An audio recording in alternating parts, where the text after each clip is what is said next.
ارواح مومنین مومنات کے لیے سورہ فاتحہ۔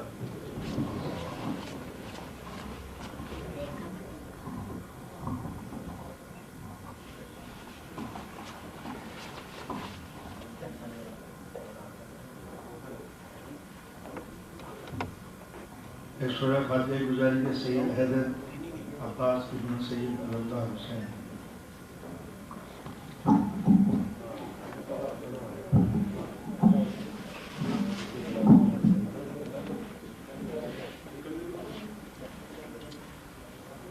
نازل ائمہ معصومین و شہداء کربلا۔ فاتحہ۔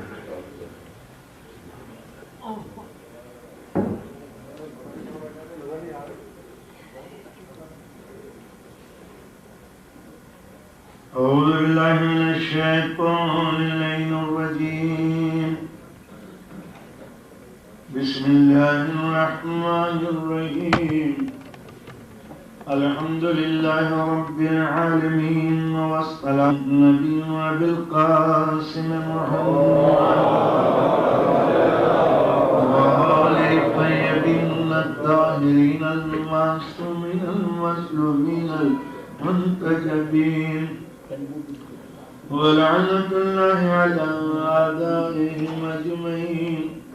ثم بعد فقد قال الله تعالى وتبارك في القرآن الحكيم، بسم الله الرحمن الرحيم، لقد خلقنا الإنسان في أحسن تقويم ثم رددناه أسفل سافلين إلا الذين آمنوا وعملوا الصالحات فلهم أجر غير ممنون۔ صلوات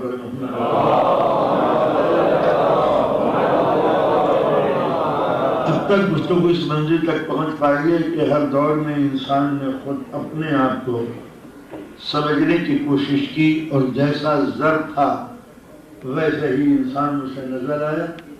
مخصوص عقیدے کی اینک لگا کے ہر چیز کا رنگ وہی ہو جاتا ہے جو رنگ گلاس کا ہوتا ہے۔ لہذا انسان نے انسان کو سمجھنے کی کوشش کی۔ جب انسان کے ہاتھوں میں خون آلود تلوار دیکھی تو سمجھ میں آیا کہ انسان ایک خونریز جنگ پسند انسان ہے، وہ آگے بڑھنی چاہیے۔ جب انسان بھوک کے لیے بے چین ہوا اور قتل و غارت گری پر اتر آیا تو کمیونزم نے یہ بتایا کہ انسان سوائے میلے کی آگ کی اور کوئی چیز نہیں ہے، اس کے سامنے روٹی برابر ڈال دو تو یہ انسان مطمئن ہو جائے گا۔ جب انسان میں شہوت پرستی اور جنسی خواہشات اور سیکشل ڈیزائر دیکھی تو فرائڈ نے اندازہ یہ لگایا کہ انسان صرف اس دنیا میں اپنی جنسی تلذذ کے تسکین کے اسباب فراہم کرتا ہے، نہ یہاں کوئی باپ بیٹی ہے اور نہ کوئی بھائی بہن ہے اور نہ کوئی اور مقدس رشتہ۔ یہ جنسی بھوک ہے جو مختلف قسم کے تہذیب کی جگڑوں زنجیروں میں جکڑ کر تعبیریں تلاش کرتی ہے، ورنہ یا تو انسان مرد ہے یا عورت، باقی سارے رشتے فرضی تہذیب کے سانچے میں ڈھلے ہوئے ہیں۔ ایک شاعر نے صرف رنگ تفضل کی بنا پر انسان کے پورے خاکے میں عشق کی آگ بھر دی اور بس، اس کے علاوہ کوئی چیز سمجھ میں نہیں آتی۔ اسٹرگل فار لائف زندگی ہے جو جد و جہد کر رہی ہے اپنے وجود کی بقا کے لیے۔ اربوں سال پہلے اس کائنات کی وسعتوں میں دھماکہ ہوا تھا، انفجار عظیم، بگ بینگ۔ پھر ریڈیشن کریٹ ہوا، ٹمپریچر پھیلا، فضا کول ڈاؤن ہوئی، دنیا میں بارش ہوئی اور کروٹیں لیٹی ہوئی جیلی انسان بن گئی۔ ہمارے آباء و اجداد کا ایڈریس ہے، درختوں کی شاخوں پر اچھلتا ہوا بندہ۔ یہ ہے انسان۔ اس طرح یہ ثابت کیا گیا کہ نقطۂ آغاز حیات جہاں سے زندگی شروع ہوئی ہے وہ ایک بگ بینگ ہے، دھماکہ ہے۔ موت آئے گی وہ بھی ایک دھماکے کی حسین شکل ہے۔ زندگی کیا ہے؟ دو دھماکوں کے درمیان بے چین تمناؤں کے الغاز اور خوشی۔ یہ زندگی کا مختلف روپ ہے. آئیے اس سے پوچھیں کہ جس نے زندگی بنائی. لقد خلقنا الانسان فی احسن تقویم الذی احسن کل شیء خلقہ. ہم نے ہر چیز حسین بنائی ہے، انسان کو یہ حسین تر بنایا ہے. لقد کرمنا بنی آدم، ہم نے تجھے اکرام دیا ہے.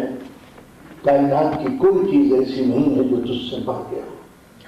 ہر چیز تیرے قبضہ اختیار میں ہے. یہاں زندگی کی پاؤ پھوٹتی ہے صرف تجھے روشنی دینے کے لیے. یہاں پھول صرف کھلتے ہیں تیرے مشان ناز کو معطر کرنے کے لیے. یہاں باہر انگڑائی لیتی ہیں صرف تیرے ذہن کی رنگینیت کی آواز کے لیے، ورنہ دنیا میں کچھ نہیں ہے. تو ہے تو سب کچھ ہے، اور جس دن تو نہ ہوگا تو کچھ نہ ہوگا. لولاک لما خلقت الابدان، یہ ہے زندگی کا آغاز. تو اب زندگی ہے کیا چیز؟ اب تک یہی سمجھتے چلے آئے کہ جو ڈاکٹر کی سرجری میں ٹیبل کے اوپر لٹا کر اوزاروں کے نیچے آ جائے وہ ہے زندگی. رگ پٹھے ہڈی خون پھیپھڑے جگر گردہ دوسر ہے. 100 برس پہلے فرائڈ نے کہا نہیں، جسم کے اوپر ایک ذہن کی دنیا ہے، بس اس سے آگے اندھیرا ہے. کوئی نہیں جانتا کہ زندگی کی ان خلاؤں میں آخری منزل کس کی ہے اور کیوں. اسلام سب سے پہلے کہتا ہے کہ تم 3 چیزوں کے مرکب کا نتیجہ ہو. فزیکل لائف، جسمانی زندگی جو مٹی سے پیدا کی ہے. ذہنی دنیا جو علم و حکمت سے بنی ہے. قلبی دنیا، روحانی دنیا جو صفات الہی سے پیدا کی گئی ہے. تمہارا جسم یہ مختلف قسم کے ایلیمنٹس، مختلف قسم کے نمک، سالٹ، منرل، وٹامن سے مرکب کر کے ہم نے تم کو بنایا. لقد خلقنا الانسان من نطفة امشاج، ہم نے کمپاؤنڈ بنایا ہے تمہیں مختلف چیزوں کے کمبینیشن سے. نبتلہی، پھر ہم نے تم کو گردش ذہنی شروع کی. وجعلناہ سمیعا بصیرا، پھر اس گردش پہن کے نتیجے میں ہم نے تم کو سوچنے اور سمجھنے اور سننے کی صلاحیت دی. سمیع بنایا، سن سکو دوسروں کے تجربات. بصیر بنایا آبزرویشن کے لیے تاکہ تم علم ایجاد کر سکو. خود بھی ایجاد کرو، غیروں کی ایجاد سے بھی فائدہ اٹھاؤ. سمیع، سن، یہ فزیکل لائف. میں نے کل عرض کیا تھا کہ زمین سے یہ جسم بنا ہے تو زمین کی خصوصیات جسم میں آئیں. زمین پیاسی تو میں تشنہ لب، زمین بھوکی تو مجھے رزق کی تلاش. جسم زمین کو آرام کی ضرورت، میں بھی تھک گیا ہوں. یہ بھی سوتی ہے، مجھے بھی نیند آتی ہے. یہ بھی تخلیق کی قائل ہے، میں بھی ایجاد کا مجیب ہوں. یہ کثرت پہ ادھر آتی ہے، میں قلت میں سکڑ گیا ہوں. اس کے بعد میں کیا کیا؟ یہ آبادی کی کثرت سے تنگ نہیں آتی، مجھے پلاننگ کا سلیقہ سکھایا گیا. اپنی اپنی آبادی ہے، کہیں شوق ہے کہیں شاق ہے.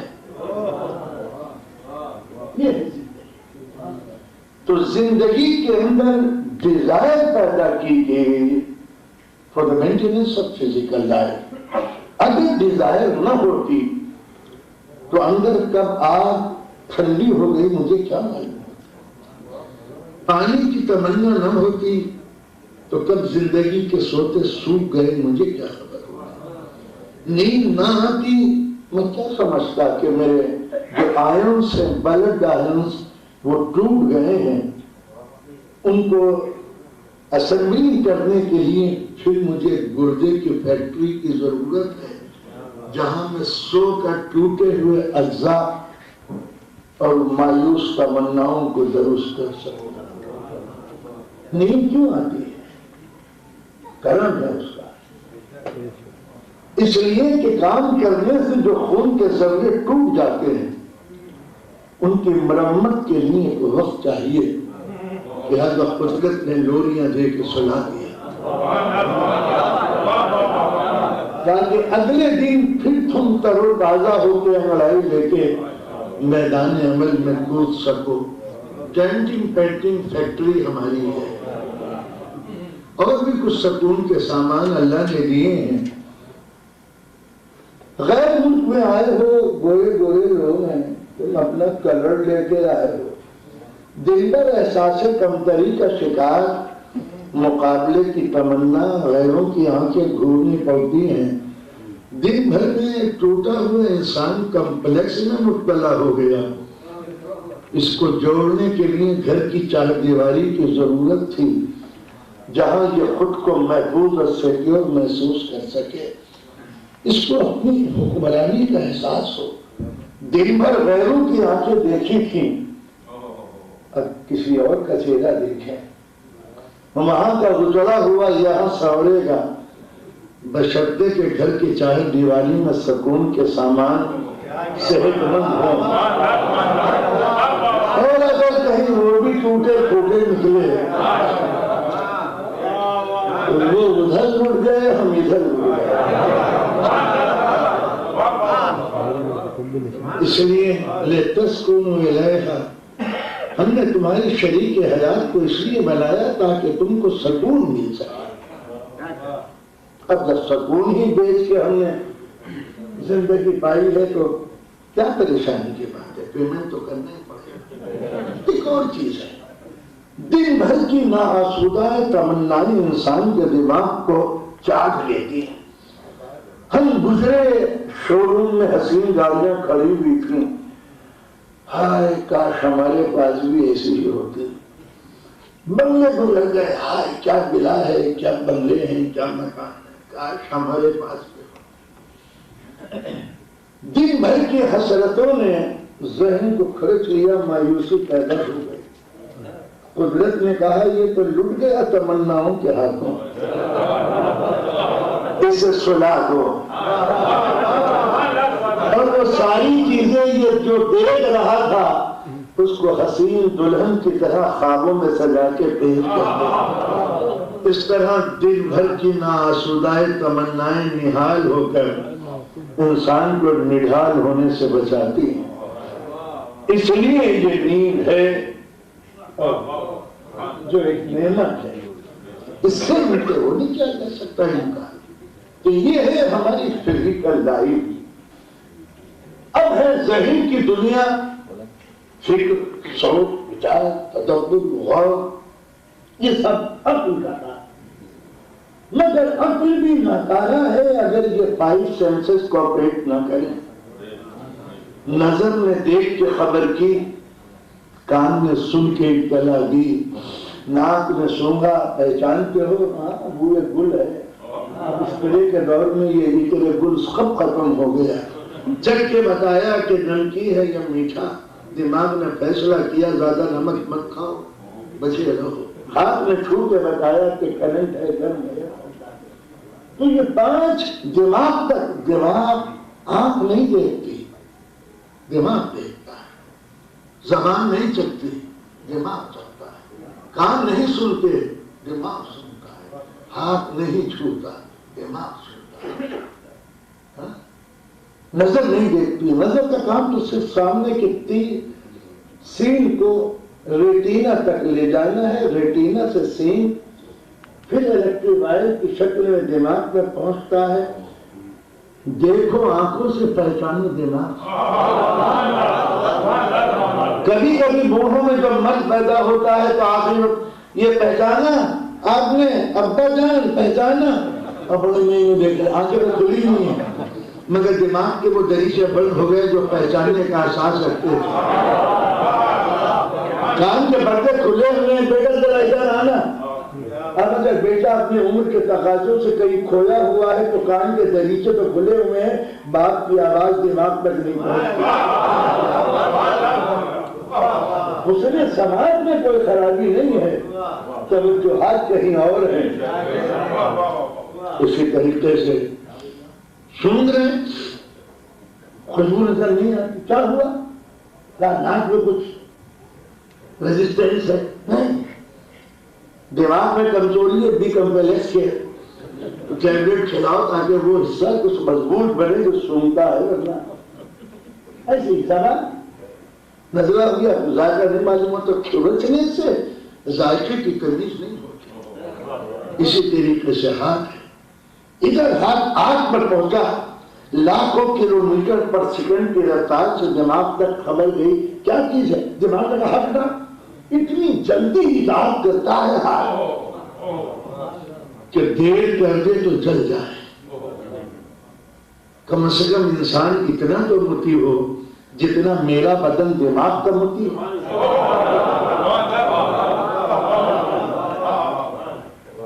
لیکن اگر دماغ کہیں اور ہے تو انگلی کٹ جائے پتہ نہیں چلتا۔ تو جب مادی جمال حسن میں الجھ کر نظر ایسی ہو جائے کہ انگلی کٹ جائے اور پتہ نہ چلے، تو خالق جمال یوسف اگر پیش نظر ہو، پیر تیر سے نکل جائے تو تین پیر سے کب نکلا؟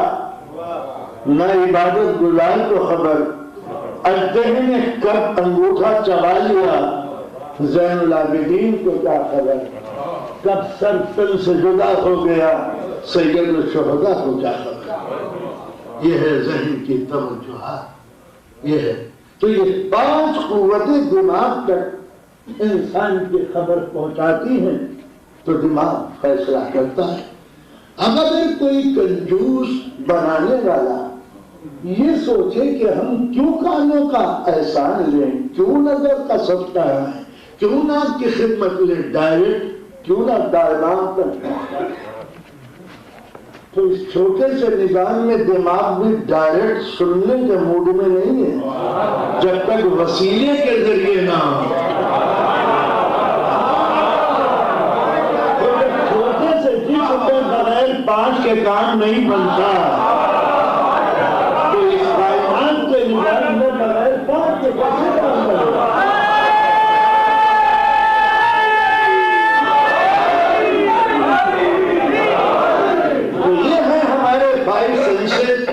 تو ہم کوشش یہ کرتے ہیں کہ یہ 5 سینسز میں کوئی خرابی نہ پیدا ہو، ریزسٹنس نہ پیدا ہو، آنکھ ٹیڑھی نہ ہو، ناک بند نہ ہو، کان بہموں کشادہ ہو، ذائقہ خراب نہ ہو۔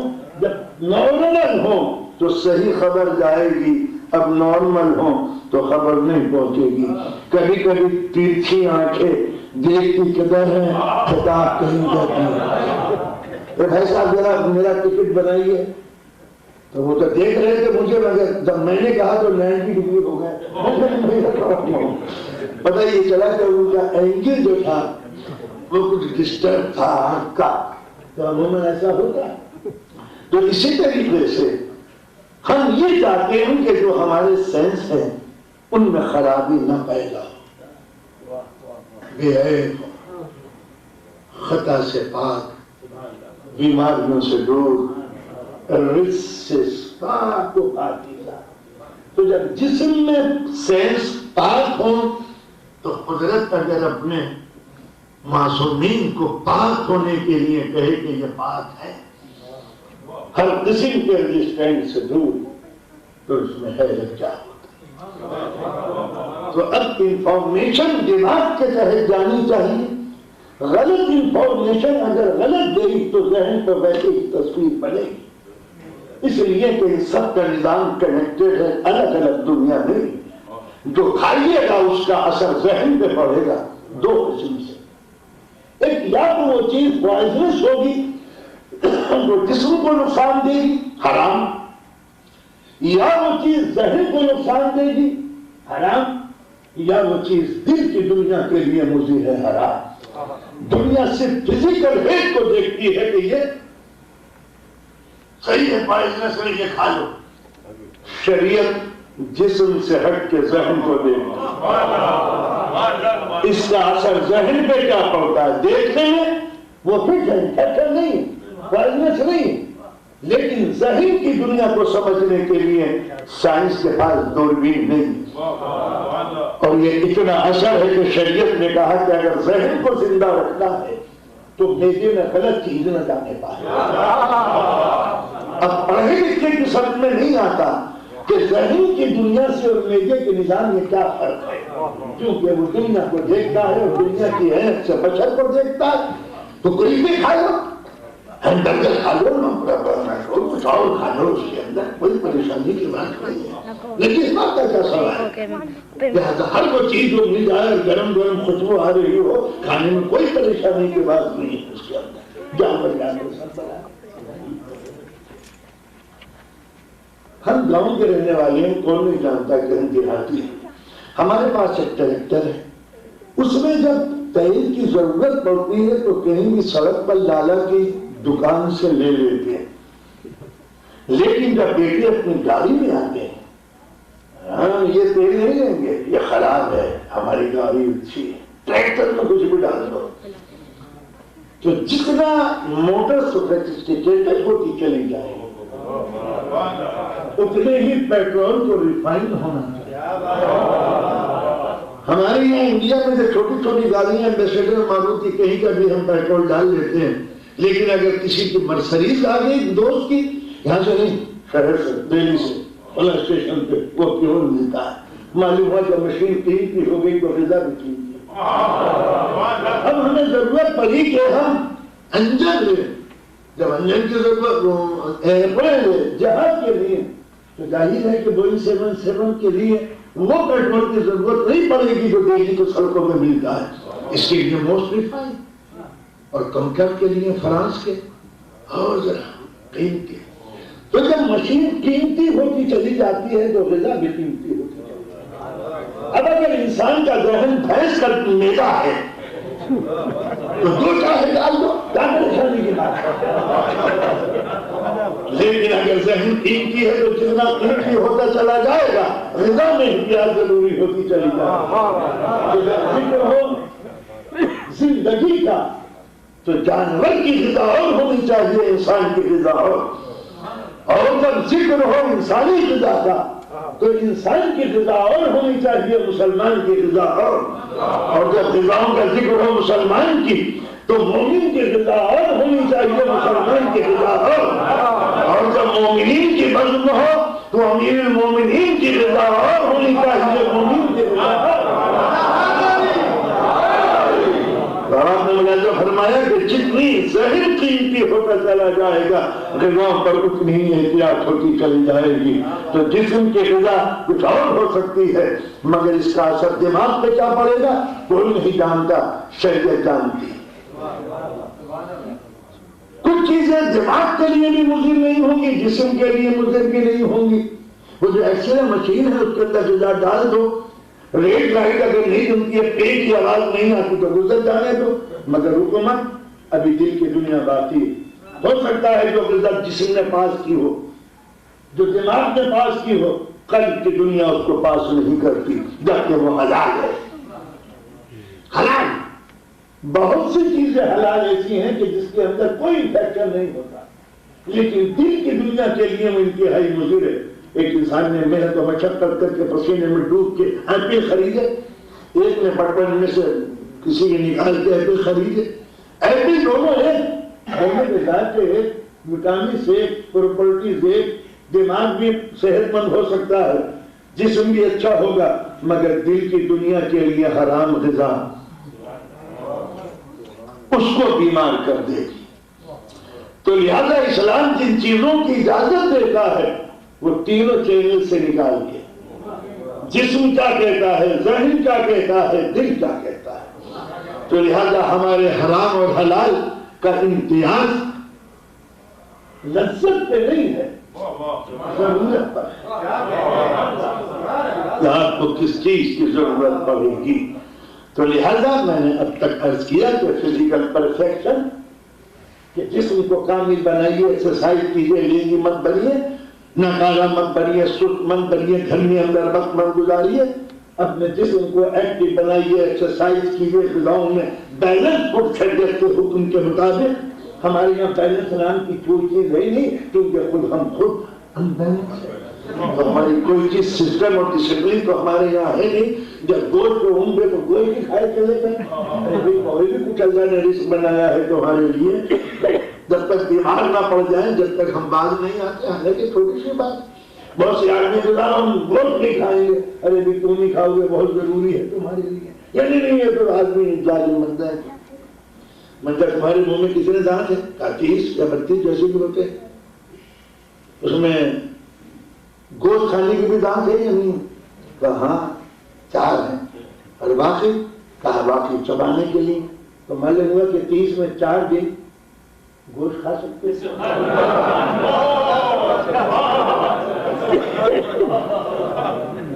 سنڈے مگر ایک ہی قسم کا کھاتے چلے جا رہے ہیں، تو یہ حل جب جس بیلنس آپ غذا میں ہے تو جسم کہاں سے بیلنس سنبھالے گا؟ کہیں نہ کہیں تو ٹوٹے گا بھی چاہے۔ اب ہر وقت جب آپ کڑھائی گوشت اور بالٹی گوشت نہاری اور پائے کھائیں گے تو کہیں نہ کہیں ٹوٹ کے نکلے گا۔ نتیجہ یہ ہوا کہ ڈاکٹر نے سب بند کر دیا، اب میں سلیم التباہ ہو کے سلم بنا ہوا ہوں۔ لہذا ہر چیز کے اندر ڈوز اور ڈونٹس، جس کو زندگی کا کوئی ہدف پہنچنا ہے، آبجیکٹو، اس کے لیے ڈوز اور ڈونٹس ہونے چاہیے۔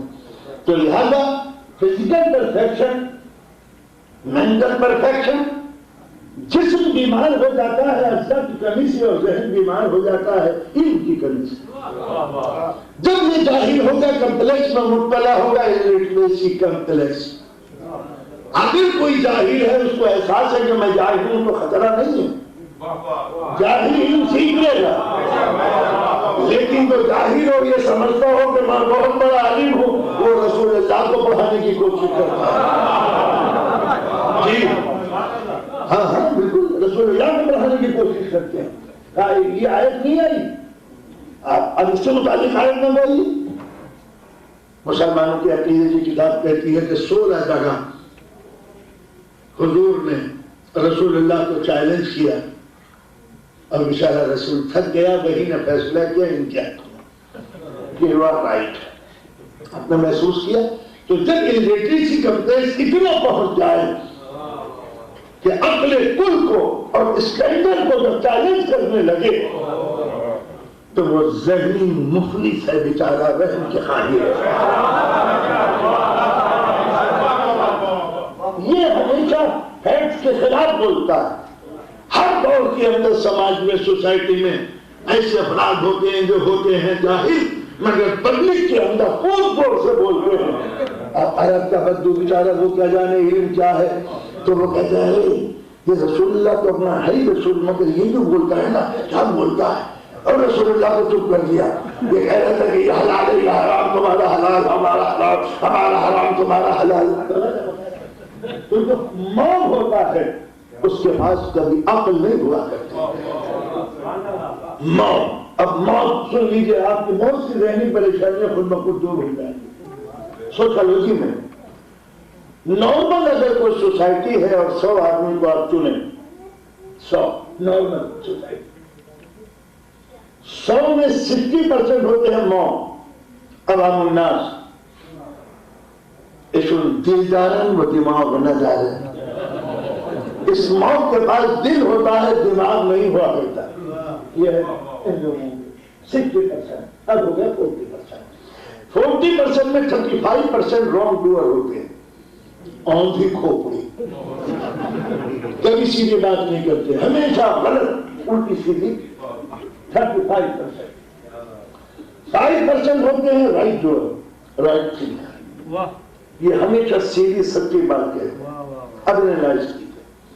اگر پاور 5% کے ہاتھوں میں آ جائے تو 60% یا رسول اللہ، یا رسول اللہ، یا رسول اللہ، 60% کے ہاتھوں میں یہ سارے مومن متقی پرہیزگار ہو جاتے ہیں، بالکل دانوں کے سائز لمبے ہو جاتے ہیں، کرتے ڈھیلے پیجامے اونچے. یہ 60% کی علامت ہے. اگر 5% کے ہاتھوں میں پاور ہے تو یہ جو 35% ہیں یہ کیا کریں بیچارے؟ یہ رونگ ڈور ہے، یہ انڈر گراؤنڈ ہو جاتے ہیں. انڈر گراؤنڈ ہونے کے بعد یہ اب رونگ ڈور ہونے کی بنا پر منافقت توڑ پھوڑ ادھر یہ کہلاتے ہیں تب منافق. سکون سے نہیں بیٹھتے، یہ کوئی نہ کوئی ہنگامہ، کوئی نہ کوئی شرارت، کیونکہ بیچارے کی فطرت ہے ڈنڈ مارنا، تو ہر جگہ ڈنڈ مارتے ہیں. میں اپنی جو سب نہیں کر رہا، نہ کوئی کتاب پڑھ رہا ہوں، کوئی حدیث پڑھ رہا ہوں، نہ قرآن پڑھ رہا ہوں. سوشیولوجی کا اسٹینڈرڈ اصول یہ دنیا کے ہاتھ ہوگا. اگر ایران میں شاہ ایران کی حکومت ہے تو شاہ ایران کو فوٹو دیکھ کے نہیں وہ سنی شاہ جہان ہے. جب امام خمینی کا زمانہ ہے، اگر کوفے میں ابن زیاد کی حکومت ہے، ابن زیاد زندہ باد، ابن زیاد، ابو موسیٰ عشری زندہ باد، ابو موسیٰ عشری زندہ باد. کہا یہ بدماش ہے، میں بدماش ہے، یہ بدماش ہے. امام حسین آ رہا ہے، امام حسین زندہ باد، زندہ باد، زندہ باد. ابن زیاد آ گیا، ابن زیاد زندہ باد، زندہ باد. جناب مسلم کے ہاتھوں میں بیٹھ کی 22,000 موب نے. ابن زیاد آ گیا تو یہ 60% جو جناب مسلم کے ساتھ تھے ابن زیاد کے، یہی 60% جناب مختار کے ساتھ ہو گئے.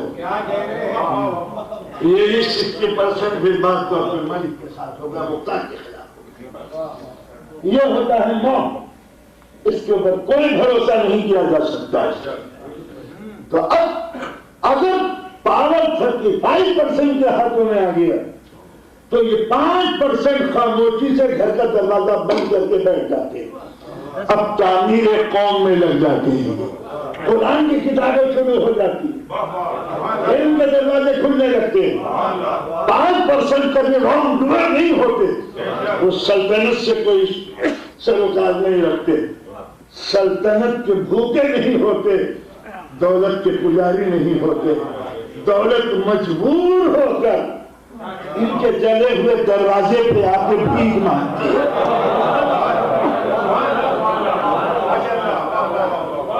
یہ ہے نارمل سوسائٹی. جبکہ سوسائٹی نارمل ہو تو 100 میں 5، اب نارمل ہو تو 1000 میں 5، 10,000 میں 5، لاکھ میں 5، لاکھوں میں 72. اب نارمل سوسائٹی کا نتیجہ تھا. چونکہ پورا عالم اسلام مائل بکفر تھا تو حسین کے ساتھ صرف 72. آپ عدد جن کے بتائیے، 72 لڑنے کے لائق اس میں مشکل سے 35 تھے. کیا یہ قاسم اور علی اکبر اور یہ اصغر یہ سپاہی نہیں جاتے ہیں؟ پروفیشنل بھی سپاہی جو ہوتے ہیں. یہ ہے ہر دور میں سوسائٹی کا اثر. تو اب دماغ انسان کا وہ نارمل ہونا چاہیے علم کے بنا پر. تو لہذا اسلام نے علم دینے کی تحریک شروع کی. جسم درست ہو جو زمین کے اجزاء وٹامن سے بنا ہے، ذہن درست ہو جس کو آبزرویشن بھی درست ہو، غلط نالج نہ آنے پائے. پابندی لگا دو کہ نظر غلط چیز پہ نہ رکے، پابندی لگا دو غلط چیز مت سنو، پابندی لگاؤ غلط چیز مت چکھو، غلط بات مت سنو، غلط بات مت کرو. مجلسوں میں 5 چیزوں کا لحاظ کیا جاتا ہے. نظر اٹھے تو آثار کو دیکھے، قوت لمس کے ذریعے، اگر بتی کے لیے خوشبو کے ذریعے، زبان کے لیے تبرک کے ذریعے، تقریر کے ذریعے. ایک مجلس میں بیٹھ کے 5 سینسز کو آپ روحانیت کی طاقت پہنچاتے ہیں.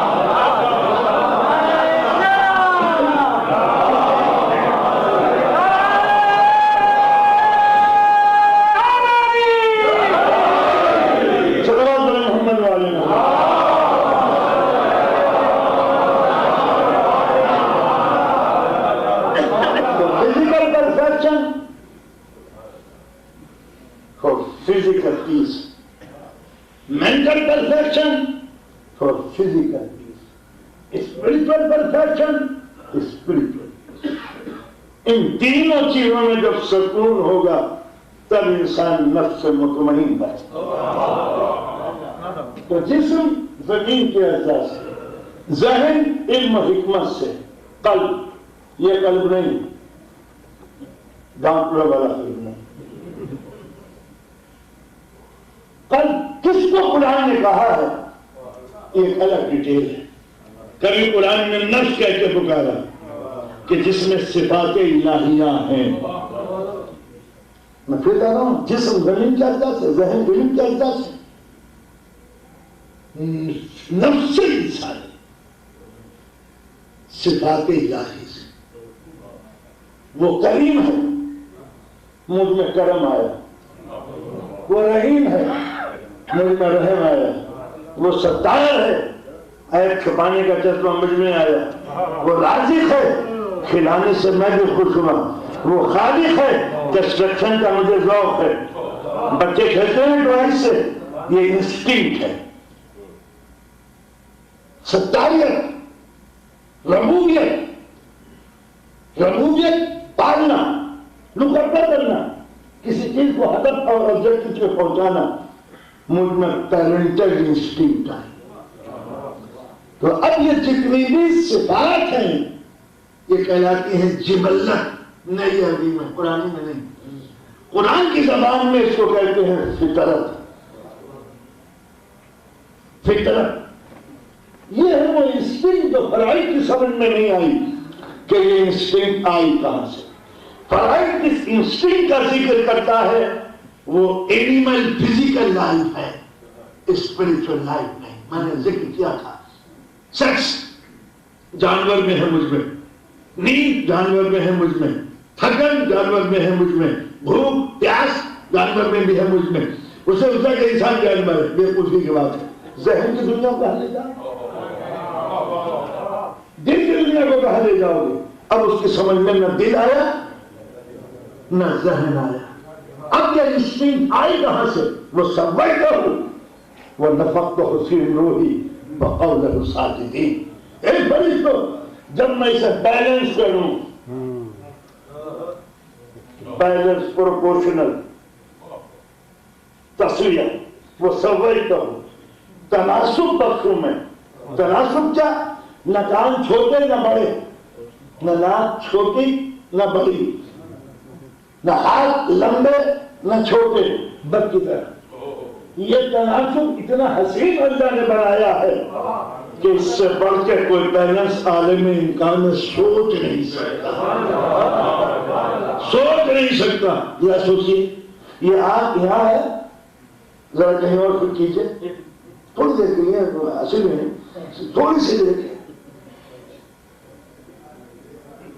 جھگڑا ہو جائے، باہر نکلے کوئی عورت دیکھ لے کہ یہ کیا کرتا کرنا کہ نہیں کیا.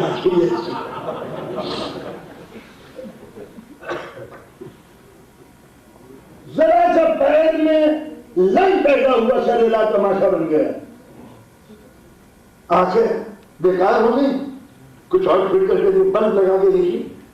آنکھوں کوئی چیز، ناک کہیں اور لگا دیے، ہاتھ کہیں اور لگا دیے، پیر کہیں اور لگائیے. تو اللہ کی قسم انسان کے تصویر کے علاوہ جو بھی بنے گا وہ کارٹون بن سکتا ہے، انسان نہیں بن سکتا. وہ سمجھتا ہوں جب میں بیلنس کر لوں اس کو تو میں اس میں اپنی روح ڈالوں گا. نہ تفیر میں روحی وقولہ الساجدین. او میں یہ سمجھ لو سر تو اس کریکٹر فزیکل باڈی کو سجدہ مت کرو، میری کوالٹی کو سجدہ کرو. تو اس سے معنی ہے کہ اگر فزیکل باڈی کے سامنے سر جھکا ہوگا تو بت پرستی کو جواز مل جاتا ہے. کہ بت پرستی کیوں جائز ہے؟ کہ آدم کے مجسمے کو فرشتوں نے سجدہ کیا تو لہذا ہم بھی کرتے ہیں.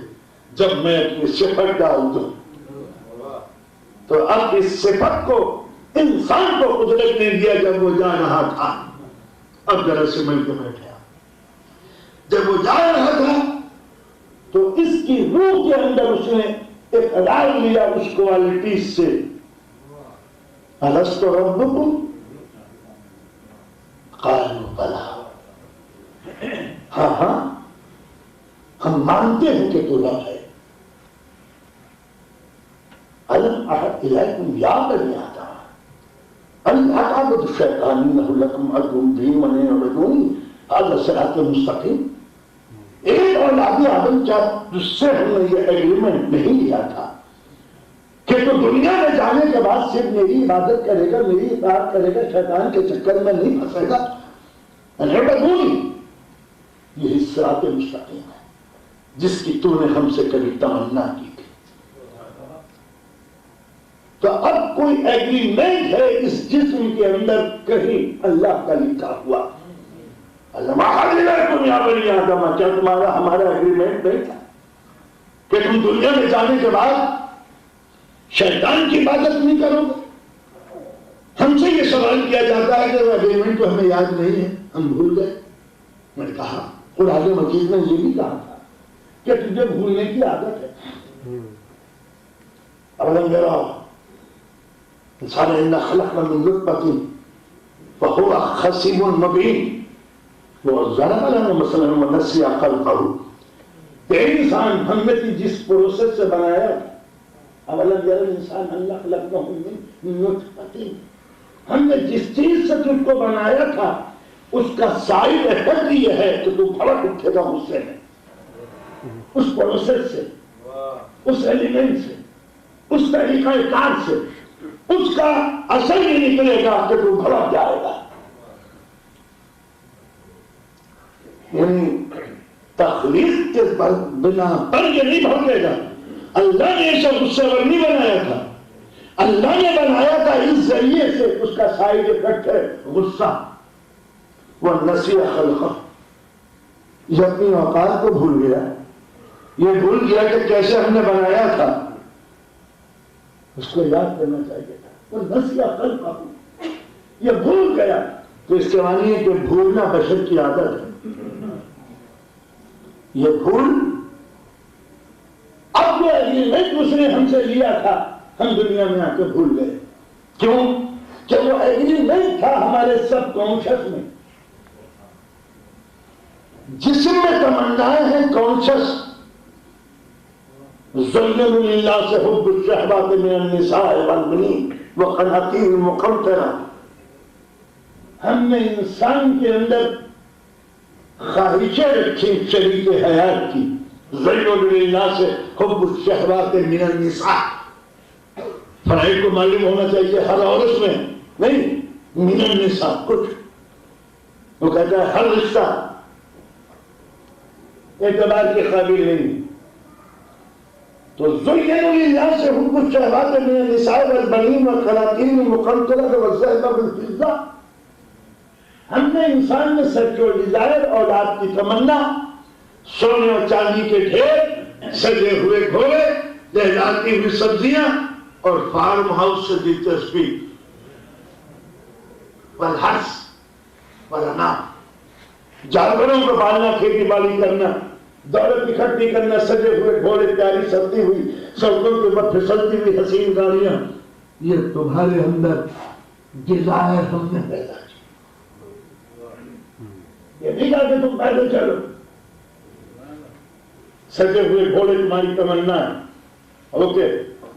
والخیل والبغال والحمیر لترکبوها وزینتها، ہائے ہائے پیارے انسان، جب تو گھوڑے پہ بیٹھتا ہے جانوروں پہ تو ایسا سجیلا معلوم ہوتا ہے، وہ زینوہا، وہ یخلق ما لا تعلمون، بس اتنی ہی سواریاں نہیں، کچھ ہم سواریاں اور بھی پیدا کریں گے جس کا علم تجھے نہیں ہے۔ یخلق مضارع کا صیغہ ہے کہ کرتے رہیں گے، ہم سواریاں پیدا کرتے رہیں گے جس کا تجھے علم نہیں۔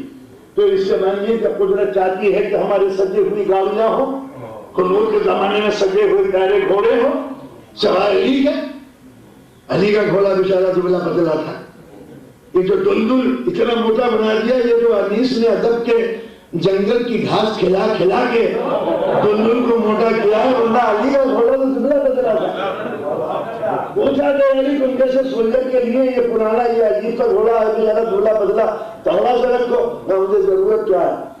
کہا ہم کو گھوڑے کی ضرورت نہیں کہ نہ بھاگنے کا مجھے بھاگنے والے کا پیچھا کرنا ہے نہ کوئی بھاگنا ہے، جو بھاگے اس کو بڑھیا گھوڑا چاہیے، مجھے تو یہ میدان تک پہنچا دے، معاملہ ختم ہو گیا، باقی میں نے لانا دشمن نے لانا۔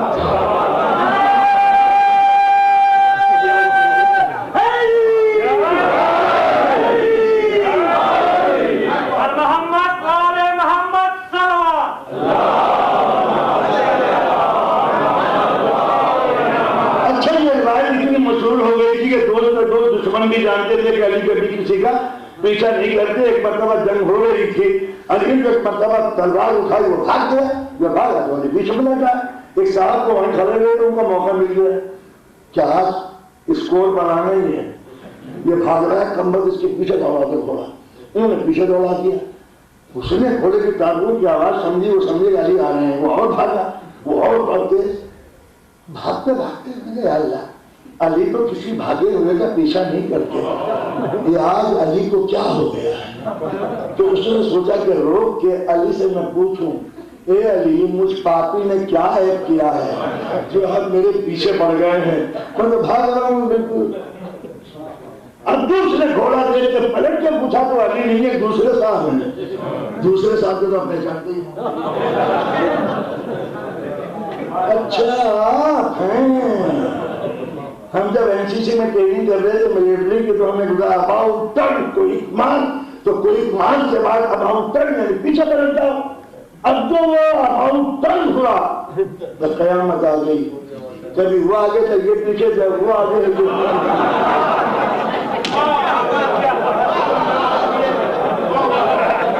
چلو بس بڑے محمد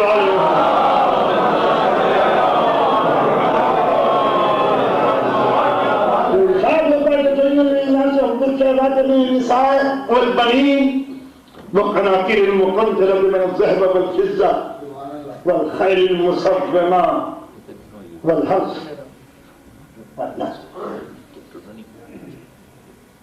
تمہارے اندر خواہشیں پیدا کی گئی ہیں ازواج کی زندگی کی، اولاد کی، دولت کی، چمکتے ہوئے حسین سواریوں کی، ایگریکلچر اور یہ اینیمل فارم، یہ تمہارے لیے۔ تو جسم میں یہ ڈیزائر آئی کانشس بن کے، یاد خدا سب کانشس۔ اب یہ دو سسٹم ہوئے، ایک دل کی دنیا جس میں اقرار خدا موجود ہے، ایک جسم کی دنیا جس میں تمنائیں موجود ہیں۔ اب دونوں میں ٹکراؤ پیدا ہوا، دل کہتا ہے ادھر چلو سب کانشس، جسم کہتا ہے ادھر چلو۔ اب اگر کنفلکٹ ہو گیا تو اب اس کو کہتے ہیں فرسٹریشن، اضطراب ذہنی۔ اب دو ہی صورتیں دنیا نے نکالی، یا تو جسم کی طرف جھک جائے تو لگژریس لائف کا فلسفہ پیدا ہوا، یا دل کی طرف جھک جائے تو ترک دنیا کا تصور پیدا ہوا۔ ایک رحمانیت اسٹیبلزم فارم سوسائٹی، اور دوسری طرف ہے کہ ٹوٹلی انوالومنٹ ان سوسائٹی۔ یا تو شہر آرزو کو جس میں جاؤ اور پھنس جاؤ، یا شہر آرزو سے بائی پاس گزر جاؤ۔ نظر فریب، نظارے فریب ہستی ہیں جسے حیات و پیاری نظر بچا کے چلے۔ تو یہاں کی کسی چیز کو چھونا مت، یہ مایا کا جال ہے، جنجال ہے، پھل جاؤ گے یہاں تر کے لذت کرو۔ اب یہ ٹکراؤ ان دونوں میں کمپرومائز کرانا، یہ اسلام کا۔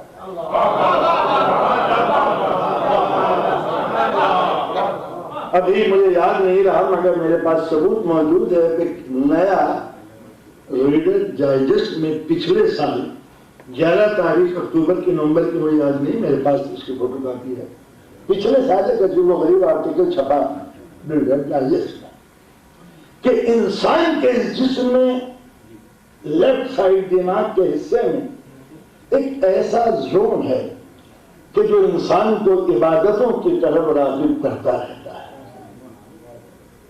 اس کے باقاعدہ تصویریں لی انہوں نے کمپیوٹرائز کیمرے سے کہ انسان کے دماغ میں کلبلی مچتی ہے یاد الہی کے طور پر، تو لہذا انسان عبادت کے لیے بیٹھتا ہے۔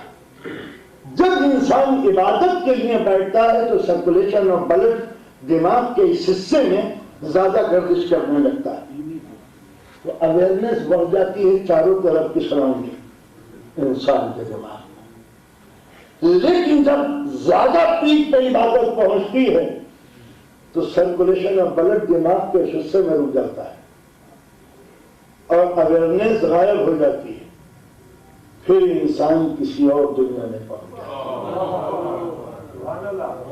ریڈر ڈائجسٹ کل میں حوالہ دے دوں گا بھائی عزیز صاحب کو، یہ 11 تاریخ اکتوبر نومبر کی مجھے یاد نہیں مگر پچھلا سال یاد ہے، کوئی ہے میرے پاس آج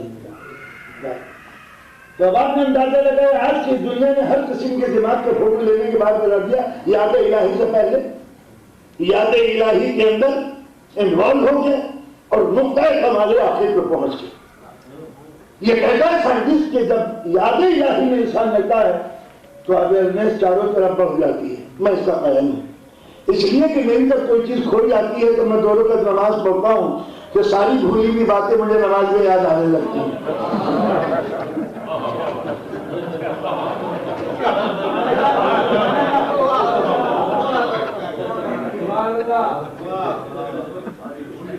دنیا بھر کے قصے، دنیا بھر کے ڈائلاگ، مجھے یہ کہنا چاہیے تھا اللہ اکبر، مجھے میرا بھائی یہ کم رات کا ٹھنڈا بڑا خراب ہو رہا ہے، تو یہ اویئرنیس عبادت کے اندر بڑھ جاتی ہے، ریزسٹنس ہوتا ہے۔ لیکن جب ذوق عبادت آخری منزل پر پہنچ جاتا ہے تو دوران لہو اس علاقے سے غائب ہو جاتا ہے اور پھر انسان وہاں مل جاتا ہے جو اس کا جب وہاں مل جاتا ہے تو چاروں طرف کی آگاہی ختم ہو جاتی ہے۔ یہ وہ منزل ہے جب پیروں سے تیر نکل جائے اور خبر نہ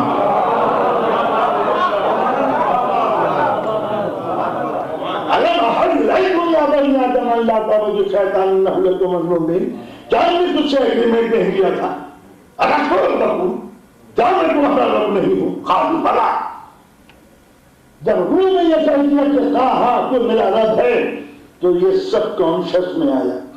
اس سب کانشس میں ہیومن ڈیزائر، ماں کا دودھ، باپ کا خون، کلچر، کلائمیٹ، زبان، اسکولنگ، محلے کا ماحول، اس ایگریمنٹ کے اوپر بڑھتا ہے، یہ ہو گیا ایگریمنٹ دب گیا۔ آپ کے ملکوں میں ایسا نہیں ہوتا ہوگا، ہمارے یہاں عدالتوں میں فائل دب جاتی ہے تو ہم کیا کرتے ہیں کہ پیشکار کو کچھ رشوت دے دیتے ہیں، وہ چپکے سے جج کو لا کر کے انہیں فائل نکال کے اوپر لا کے رکھ دیا جی ہاں حاضر ہوئے سرکار۔ تو یہ ہے دبے ہوئے فائل نکالنے کا ایک سسٹم ہوتا ہے۔ اسی طرح یاد الہی ہمارے سب کانشس میں ہے۔ یہ کبھی کبھی اس وقت بے چین ہو جاتی ہے جب جسم میں زلزلہ آتا ہے، مصیبتوں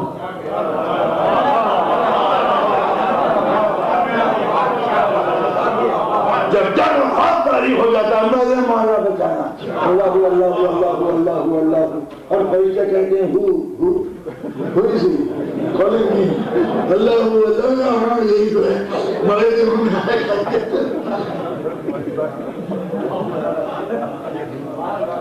یہ ہے۔ تو اب چونکہ سب کانشس میں چیز بیٹھ گئی، اب اگر کوئی جسم غلط حرکت کرتا ہے اس ایگریمنٹ کے خلاف تو بے چینیاں شروع ہوتی ہیں نیچے سے، تحت شعور سے۔ جب تحت شعور سے بے چینیاں شروع ہوتی ہیں تو اب یہ پہلے تو یہ نیگلیکٹ کرتا ہے تحت شعور، اور جب دیکھتا ہے کہ یہ بالکل بازی نہیں آتا تو ساری لذتیں پھر نوچ لیتا ہے جسم سے۔ اب یہ کھاتا ہے مگر سکون نہیں لیتا ہے، یہ لیٹتا ہے مگر نیند نہیں آتا، یہ پہنتا ہے مگر بے چینی میں مبتلا ہے۔ مجھ کو سب کچھ دیا ایک بت نے مگر یوں کہہ کر تجھ کو اللہ کرے کچھ بھی سزاوار نہ ہو، تجھ کو اللہ کرے کچھ بھی سزاوار نہ ہو۔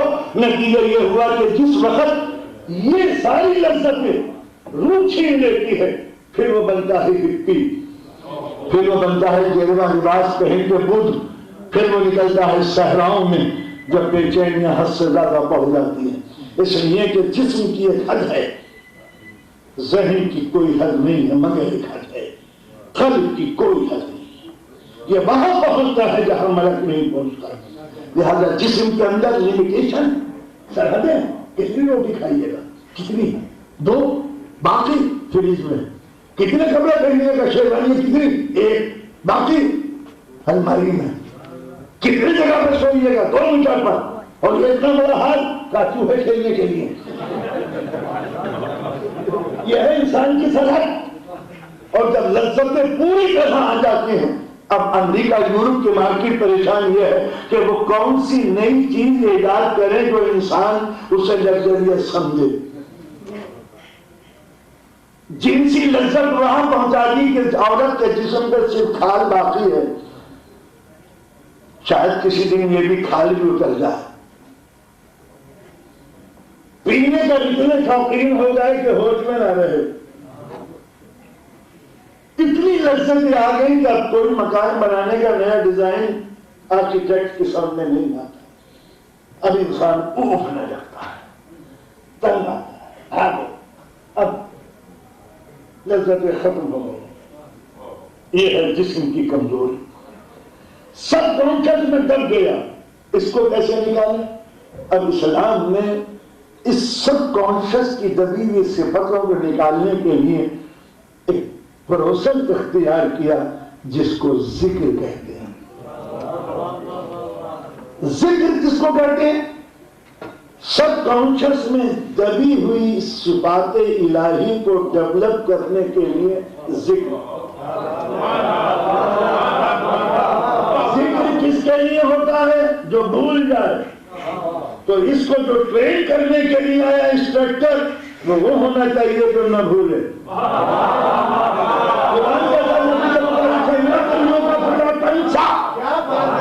ابھی ہم تجھے اس طرح پڑھائیں گے کہ تم بھولے گا نہیں. تو بشر وہ جو بھول جائے، رسول وہ جو نہ بھولے.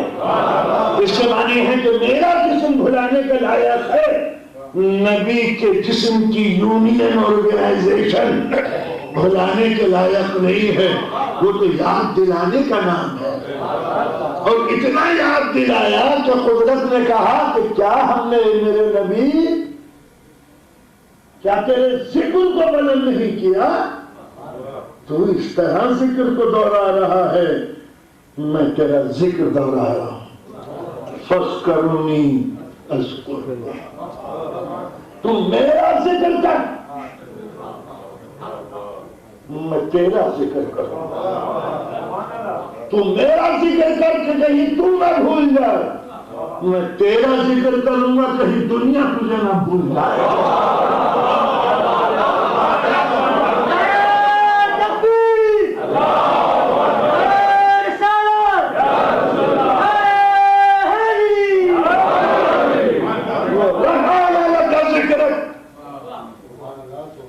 سب کا ذکر پست ہے، کیا تیرا ذکر ہم نے بلند نہیں بنایا؟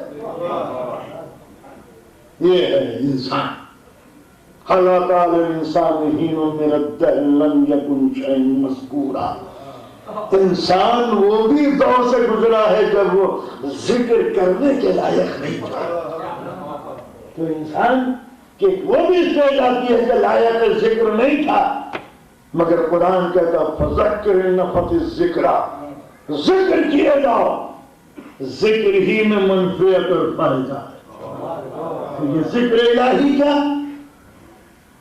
جسم کو اتنا دہراؤ کہ ذہن ریپیٹ کرنے لگے. ذہن میں اتنا دہراؤ کہ قلب ریپیٹ کرنے لگے. یہ ہے ذکر کا پروسیس. ایک مثال دے.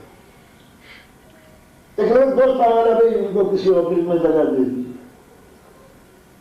کیا کام جانتے ہو کہ سب چاہے کس کلر کو پڑھا لکھا تو ہوں نہیں، چونکہ شیعہ ہوں لہذا پڑھائی لکھائی کا شوق ہمیں زیادہ ہے نہیں. کلر بننے ہی میں خوبی ہے.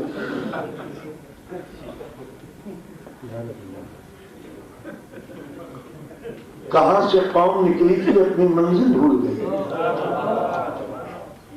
صرف علی یاد رہ گئے. نسبت کیا ہوئی؟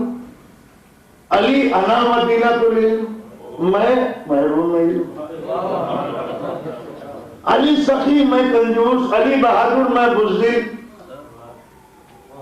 کوئی رشتہ نہیں. یہ کل بات ہے، آپ کا موڈ خراب کیوں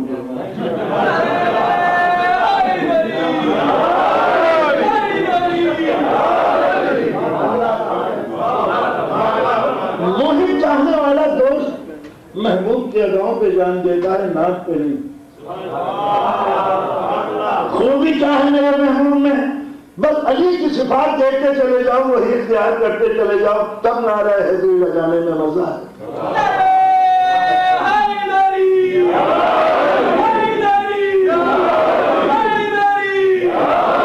اب ایک صفت سن لیجیے مولا کی، مولا فرماتے ہیں رضینا قسمت و جبار و فینا لنا علم الولیل آدھائے مانو.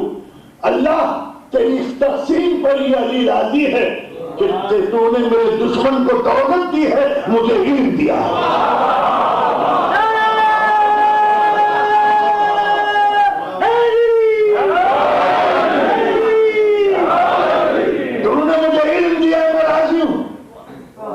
تو علی کے خادم کو بھی یہ چاہیے، اے دنیا والے لے لو دولت، ہمیں علم دے دو. دولت کے پیچھے مت پڑو. مسلمان کبھی دولت کما ہی نہیں سکتا. Never never. سود لو گے، ہیروئن بیچو گے، شراب، بلیک مارکیٹنگ، بلیک میلنگ، پھر کیسے مالدار بنو گے؟ چوری کرنا، وہ تم نہ لالا کے پاس رہ سکتے ہو، نہ لیلے کے پاس رہ سکتے ہو. نہ حنود نہ یہود. سعود بھی اسی قافلے میں ہے. جب ایک ہی لائن کے لوگ ہیں تو زیادہ فرق نہیں. نہ تم یہودی بن سکتے ہو، نہ سعودی بن سکتے ہو، نہ حنودی بن سکتے ہو، نہ سعودی بن سکتے ہو.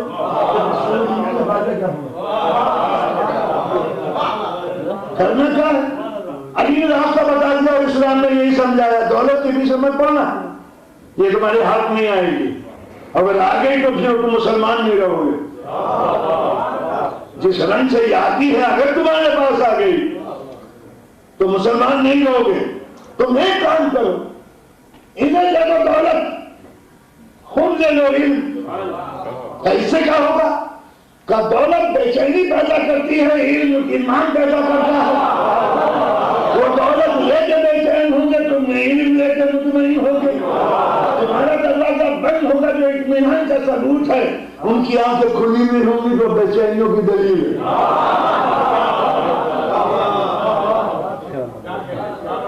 لہذا علم حاصل کرو، اور جب علم حاصل کرو تو اب سے 200 سال پہلے، 300 سال پہلے مغرب نے ایک نیا تصور دماغ میں یہ پیدا کیا کہ علم کے معنی ہے علم دین.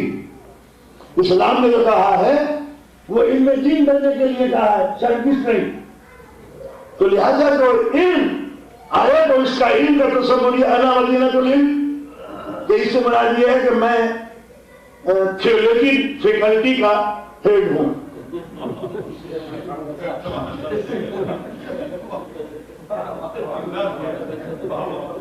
علم سے مراد یہ نتیجہ یہ ہوا کہ ہمارے ذہین ترین انسانوں کو یہ کہہ کے گمراہ کیا گیا کہ علم دین حاصل کرو، یہ ہے واجب اور یہ ہے شیطانی علم. سائنس تو انگریزی ہاں گئے گزرے تو کو چلے جاؤ گے. 200 سال پہلے انگریزی کے خلاف ایک بغاوت شروع ہوئی، سائنس کے خلاف تقریر شروع ہوئی. کیمسٹری، کیمیا، یہ سب کوئی چیز نہیں ہے. اسلام نے کبھی دو علم نہیں کہے، علم صرف علم. علم کہتے کس کو؟ جو چیز نہیں جانتے اس کو جاننے کے لیے تم اندر سے بے چین رہتے ہو. علم الانسان ما لم یعلم، جو چیز تم نہیں جانتے ہم کوپریٹ کریں گے بتانے کے لیے تمہیں.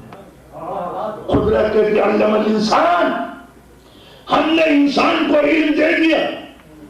ما لم یعلم، جو وہ چیز ہڈن چھپی ہوئی تھی. ہر ڈسکوری کے لیے ہم نے ذوق بشر کو مہمیز کیا.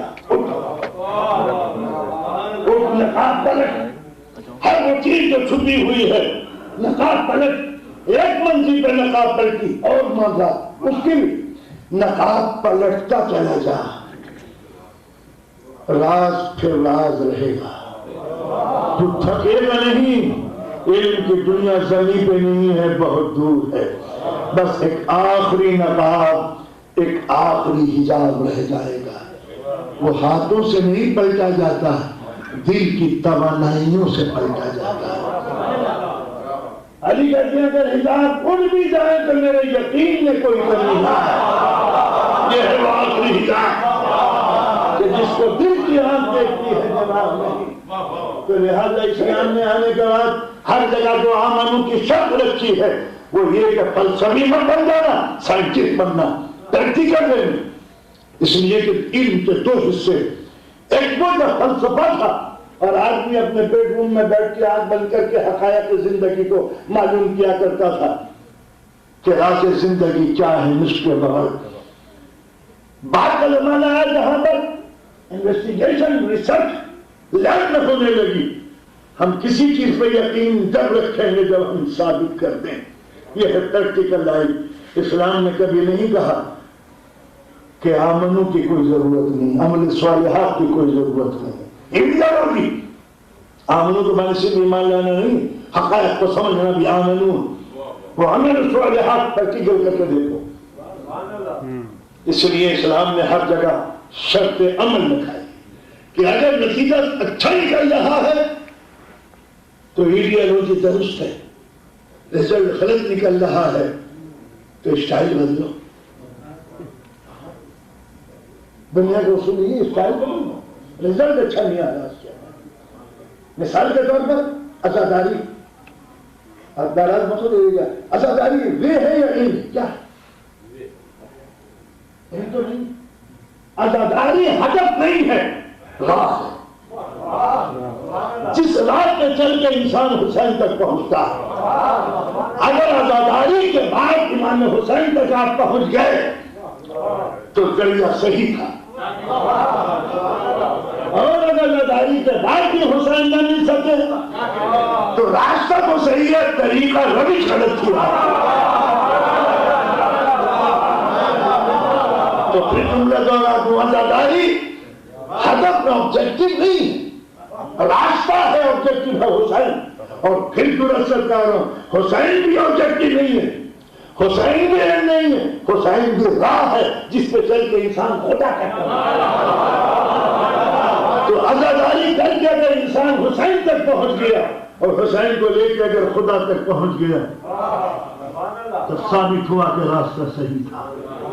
جیسے نماز ہدف نہیں ہے، نماز آبجیکٹو نہیں ہے، خدا کا یہ منشا نہیں ہے کہ پوری قوم نمازی بن جائے۔ اللہ نے مقصد بتایا ان الصلاۃ تنہی عن الفحشاء والمنکر، جب نماز برائیوں کو روک دے تو نماز ہے، ورنہ ایکسرسائز کے علاوہ کچھ نہیں۔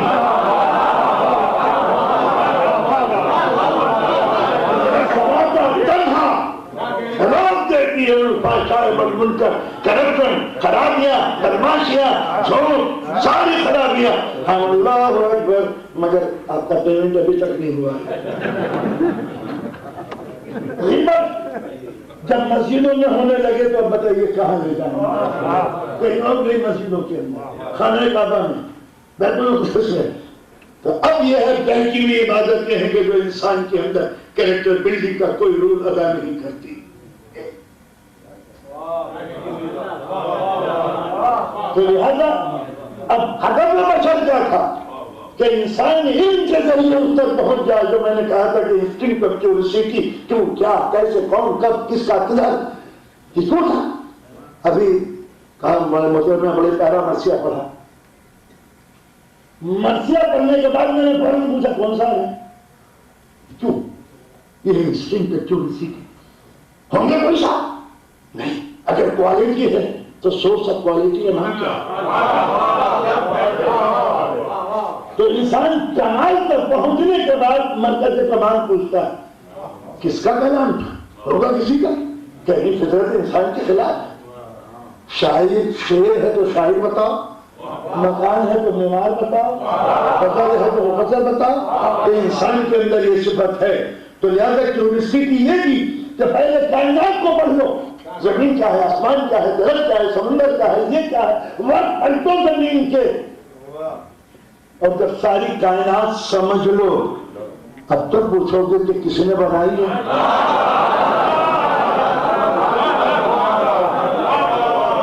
تو اللہ نے انسان میں جو علم کا ذوق ہے، جو تجسس پیدا کیا اس لیے کہ یہ دنیا کی نعمتیں سیڑھیاں ہیں جن پر چلتے چلتے کہ تم کمال مطلق تک پہنچ جاؤ گے۔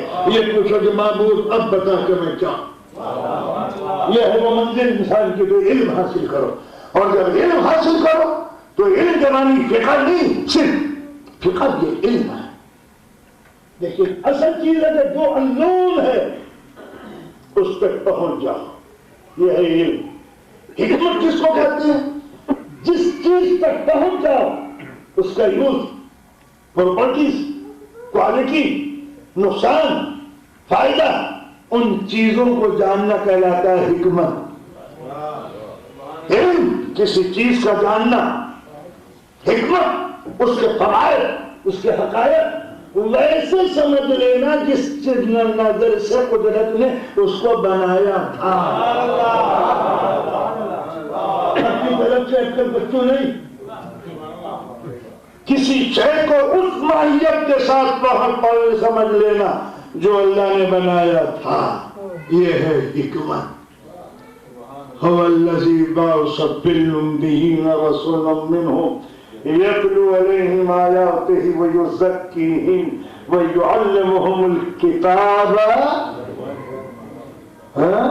والحکمہ، تاکہ یہ علم کو بتائے، حکمت کو بتائے۔ علم فلسفہ سمجھ لیجئے، حکمت سائنس سمجھ لیجئے۔ اب شیعوں نے کیا کیا کہ علم حاصل کرو، کیا بیٹے کو مجھے بھیج دیا، آ گیا علم پڑھ کر، معاملہ کرو، ساری قوم سے ذمہ داری میں خبر۔ کہا سائنس پڑھنا حرام، انگریزی پڑھنا حرام۔ میں نے کہا دخل کیوں کر لو کہ ہر وہ چیز جو علی نہ جانتے ہو وہ حرام ہے۔ آپ راضی نہیں ہوئے؟ جس چیز کی خبر علی کو نہ ہو اس کو مت پڑھو، چونکہ جب تمہارے مولا کو نہیں معلوم تو تم معلوم کر کے کیا کرو گے؟ تو اب یہ بتاؤ کہ وہ کون سی چیز تھی جو علی نہیں جانتے؟ جب علی یہ کہہ رہا ہے کہ سلونی سلونی، جو دل چاہے پوچھ لو، تو کیا حضرت علی کا منشا یہ تھا کہ شکیات نماز پوچھو، غسل جنابت پوچھو، ترتیبی، تماشی، اراکین حج، وضو کے طریقے، یہ مراد کی علی؟ جو سلونی سلونی پوچھنے والوں نے کیا مانی لیے اس سے؟ پوچھنے والوں نے کوئی مثال اللہ مجھے بتائیے کہ نیچے جو مقدس صحابہ کرام تھے وہ کھڑے ہو گئے، کہا علی غسل جنابت بتا دو، چونکہ علی تو یہ بتا رہے ہیں کہ فقہ کے مسائل مجھ سے پوچھو، میں تھیوریجین ہوں تو تھیوریجی کے مسائل مجھ سے پوچھو۔ لیکن جب علی نے کہا جو دل چاہے پوچھ لو، تو دنیا نے سائنس کے حساب پوچھا، ارتھمیٹک پوچھا، ہسٹری پوچھی، بایولوجی پوچھی، آسمانوں کا علم پوچھا، اس سے مانیے کہ دنیا بھی جانتی تھی کہ علی فقہ کا ذکر نہیں کر رہا ہے، علوم کائنات کا ذکر کر رہا ہے۔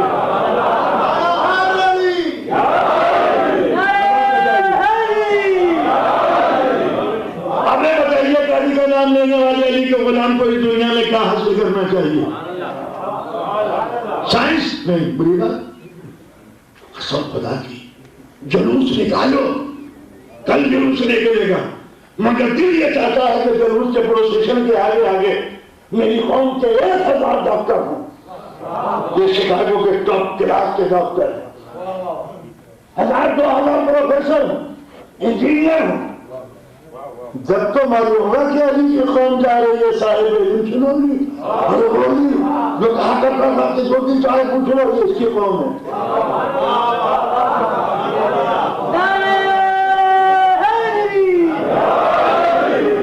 اب میرے ملک کی بات کر رہا ہوں، آپ کے نہیں، میرے ملک کی گلیوں کے اندر جلوس سے ایسا نکلا، ٹوٹے ہوئے چپل، میلا پجامہ، ننگا جسم، بغلوں کے بال، بڑے ہوئے، بیٹوں کی مونچھیں، ہاتھ ہاتھ میں سگریٹ بیڑی پان کھاتے ہوئے حسین حسین حسین، یہ کیا کرتا ہے؟ یہ رکشا چلاتا ہے، یہ دھوبی ہے، یہ پیشہ کوئی برا نہیں ہے، مگر شو آف کس کے لیے کر رہا ہے؟ مظاہرہ کمال کے لیے ہوتا ہے۔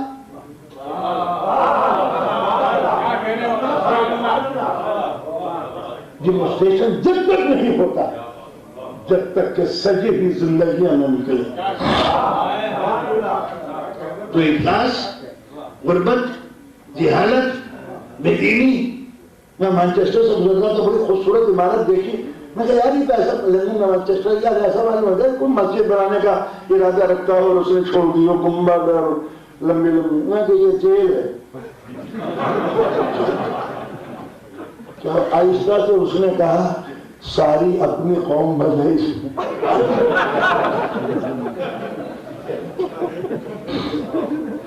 کرمنل، بچے، لفنگے،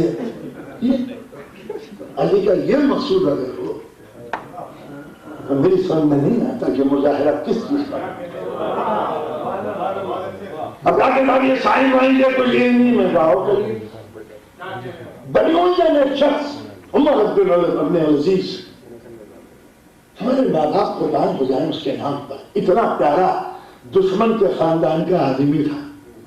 کبھی کبھی دشمن کے خاندان سے بھی جوہر پیدا ہوتے ہیں۔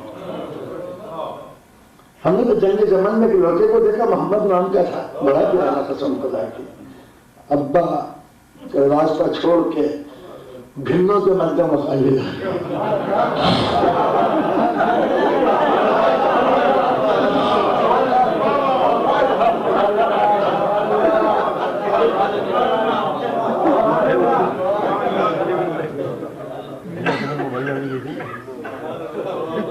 عمر بن عبد العزیز یہ گورنر مدینے کا، اور عبد الملک اس دور کا جو سو-کالڈ امیر المومنین آنے والا ہے۔ عمر بن عبد العزیز نے آج زیادہ دیر تو نہیں ہو جائے گی،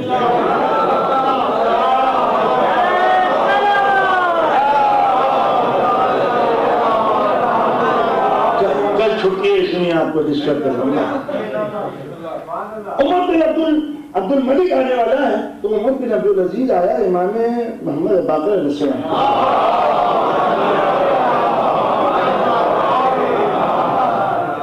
خلیفہ جو اپنے بڑے پریشان نظر آتے ہو، ہم فرزند رسول بہت پریشان۔ کیوں پریشانی کی کیا سبب؟ انہوں نے کہا میرے مومنین کی آمد ہے، عبد الملک آ رہا ہے، خوشی کی بات ہے، آنے دو، کیوں نہیں آ رہا؟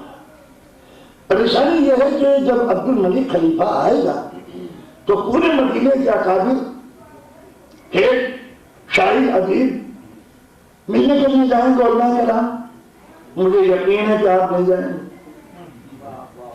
اور جب آپ نہیں جائیں گے تو بادشاہ کے خلاف لوگ کان بھریں گے، وہ مجھے آرڈر دے گا آپ کو ستانے کے لیے۔ میں نہیں چاہتا کہ میرے ہاتھوں سے آپ کے اوپر ظلم ستم، یہ نہیں، بادشاہ کو تمہیں حکم ماننا چاہیے۔ فرزند رسول میرے عقیدے سے آپ اچھی طرح واقعی، مجھے نہ آزمائیں۔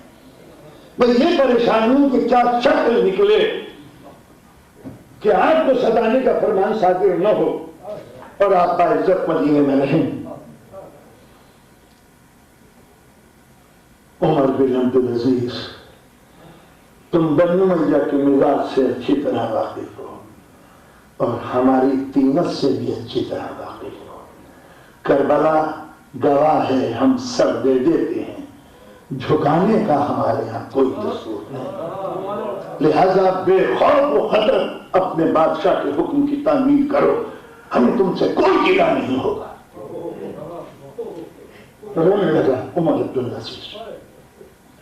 عمر ہونے کی ضرورت نہیں، ہم اپنے آئین سے مجبور ہیں، تم اپنے دستور کے خلاف مت کرو۔ سوچنے کے بعد عمر عبد العزیز نے کہا فرزند رسول ایک راستہ ہے،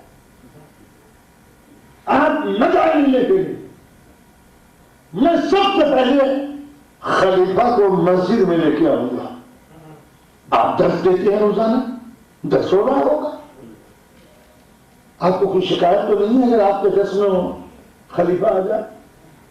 میں تو درس سب کے لیے دیتا ہوں، کوئی بھی آ کے بیٹھ جائے، مجھے اس سے کیا مطلب؟ ٹھیک ہے مولا میں لے آؤں گا، اس کی بات بھی پوری ہو جائے گی، آپ کی بات بھی پوری ہو جائے گی، آپ نے کیا وہ آیا ہے ختم ہو گیا معاملہ۔ خلیفہ سے عمر بن عبدالعزیز نے کہا کہ حضور آپ آئے ہیں، یہ مدینہ ہے، حضرت ڈسپلن سے رہنا چاہیے، تو آپ سب سے پہلے نماز پڑھنے کے لیے مسجد جائیں، یہ اور جو مشاغل آپ کے ہیں وہ ذرا پلیز۔ عبداللہ آیا تو صبح نماز اٹھے گا تو سوال ہی پیدا نہیں ہوتا، وہ آیا دیر میں تو یہاں درس ہو رہا تھا، درس جو ہو رہا تھا تو ممبر پہ 10 برس کا بچہ بیٹھا ہوا ہے۔ اب عمر کو بھی بڑی پریشانی ہوئی، خلیفہ نے بھی دیکھا کہ اتنے بڑے بڑے پکڑے سروں پہ رکھے ہوئے سب ڈھونڈ رہے سفید داڑیاں لمبے لمبے، اور یہ بچہ 10 برس کا تقریر کر رہا ہے بڑے زور و شور سے۔ ماحول ایسا تھا کہ جہاں ہزاروں ائمہ پل بیٹھے ہوئے ہوں، عمر بن عبدالعزیز بھی خاموش سے بیٹھ گیا، خلیفہ بھی کونے میں آ کے بیٹھ گیا، نہ کسی نے تعظیم کی خلیفہ کی، نہ ہٹو بچوں۔ اس وقت 10 برس کا بچہ بول رہا، پوری تقریر جب ختم ہو گئی اور سب اٹھے تو خلیفہ نے پوچھا عمر یہ بچہ کیا پڑھ رہا تھا؟ میری سمجھ میں کچھ نہیں آیا۔ حضور یہ جغرافی کہ یہ کیا ہوتا ہے ملکوں کا حال، کہ ہاں میں تو سنتا رہا تھا، یہ 10 برس کا بچہ چین کیسے گیا جو ملکوں کا حال بیان کر رہا ہے کہ چین کی کلامٹی ہے؟ کہ حضور یہ ہمیں خبر نہیں مگر یہ جانتے سب کچھ ہے۔ اگلے دن ہم پھر آئیں گے، یہی بچہ پڑھے گا، یہ سب کچھ نہیں کر سکتے، ان سب پوچھنے کی ہمت کسی نے نہیں۔ پھر وہی بچہ تقریر کر رہا ہے، آج بھی ہماری کھوپڑی میں کچھ نہیں، یہ کیا کر رہا تھا؟ ایسٹرونومی، یہ کیا جانے آسمانوں کو؟ نہیں حضور یہ کئی لوگ کہتے ہیں کہ ہمارا تو آسمان سے لین دین ہمیشہ سے کرتا رہتا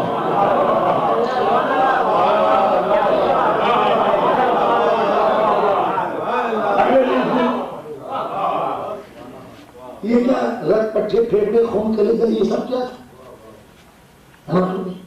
یہ کیا ہوتا ہے آدمی کے جسم کا ہل، اس کو کیا معلوم؟ پتہ نہیں کل رہا تو کوئی ہے نہیں ہے، پتہ نہیں کون سی زبان بول رہے ہیں۔ ہر روز ایک آتا گیا خلیفہ اور روز ایک فیکلٹی کا دروازہ کھلتا چلا۔ عمر بتاؤ یہ ہے کون؟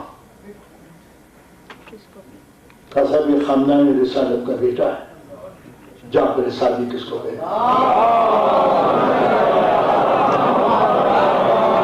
آل محمد کی فقہ پڑھنے والے جعفری قوم سائنس کو بھلا دے، علم کو بھلا دے۔ ہمارے ملک کے غریب بچے ترستے ہیں ان ملکوں میں آنے کے لیے، اور آپ کے بچے جب ڈگری نہ رکھتے ہوں تو تکلیف ہوتی ہے۔ لہذا رنگ محفل سمجھنا ضروری، جو زمانے کی ہوا کو نہ سمجھے دنیا میں سب سے بڑا پاگل ہے۔ لہذا آپ زمانے کو سمجھو، کوئی کسی جگہ کا کوئی بھروسہ نہیں ہے کہ تب کس کی نظر بدل جائے، اس لیے کہ اب ظلم ڈھانے کے لیے جب ٹرمز سامنے آ گئے، وار اگینسٹ ٹیررزم، تو لہذا قبل اس کے کہ دنیا ہمیں کچھ پوچھے، ہم اپنے بچوں کو اتنا علم دے دیں کہ ہم کسی ملک کے محتاج نہ رہیں کہ یہ ہمیں نکال دے گا تو کیا ہوگا۔ لہذا اپنی حیات اور آل رسول کی عظمت کے خاطر اس قوم کو اتنا پڑھنا چاہیے جتنا ایک اپوزٹ قوم آپ کی پڑھ کے تیار ہوئی، وہ بھی مظلوم تھی آپ کی طرح، آپ یہ مت سمجھے، مگر ان کی دنیا نگیٹو رہی اس لیے دنیا مخالف تھی۔ آپ کی دنیا مخالف ہے آپ کے پوزیٹو ہونے کی، تو لہذا وہ شرارت کی بنا پر دبائے گئے، آپ شریعت کی بنا پر دبائے گئے۔ ان کے ظلم دب سکتے ہیں، آپ کے اوپر ظلم کبھی نہیں دبے گا۔ آج بھی مسجدوں میں بم پھوٹتے ہیں، آج بھی خواتین کے جسم کی دھجیاں بموں سے اڑائی جا رہی ہیں۔ یہ بنی امیہ کی نسل آپ کو کبھی چین سے نہ بیٹھنے دے گی، اور ہمیں گوارا ہے یہ۔ اگر محبت آل رسول میں یہ جان جائے سودا گھاٹے کا نہیں ہے۔ طور و کلیم دید آئی ظرف دلم نہ دید آئی، باز بیاو زمان حوصلہ نگاہ ماں۔ تو نے طور و کلیم کو دیکھا ہوگا، میرے دل کے حوصلوں کو نہیں دیکھا ہوگا۔ اے جلوہ طور موسیٰ کو مت دیکھ، میرے دل کی توانائیوں۔ یہ قوم آپ کی اللہ نے اس لیے بنائی تھی کہ علم و حکمت حاصل کریں۔ پھر علی کا شعر دوہرا دو، رضینا قسمت و جبار فینا لنا علم وللآباء معلوم۔ اللہ تیری تقسیم پہ علی راضی ہے کہ تو نے میرے دشمن کو دولت دی ہے، مجھے علم دیا۔ مامون رشید کے دربار میں امام علی رضا غریب کو بلایا گیا۔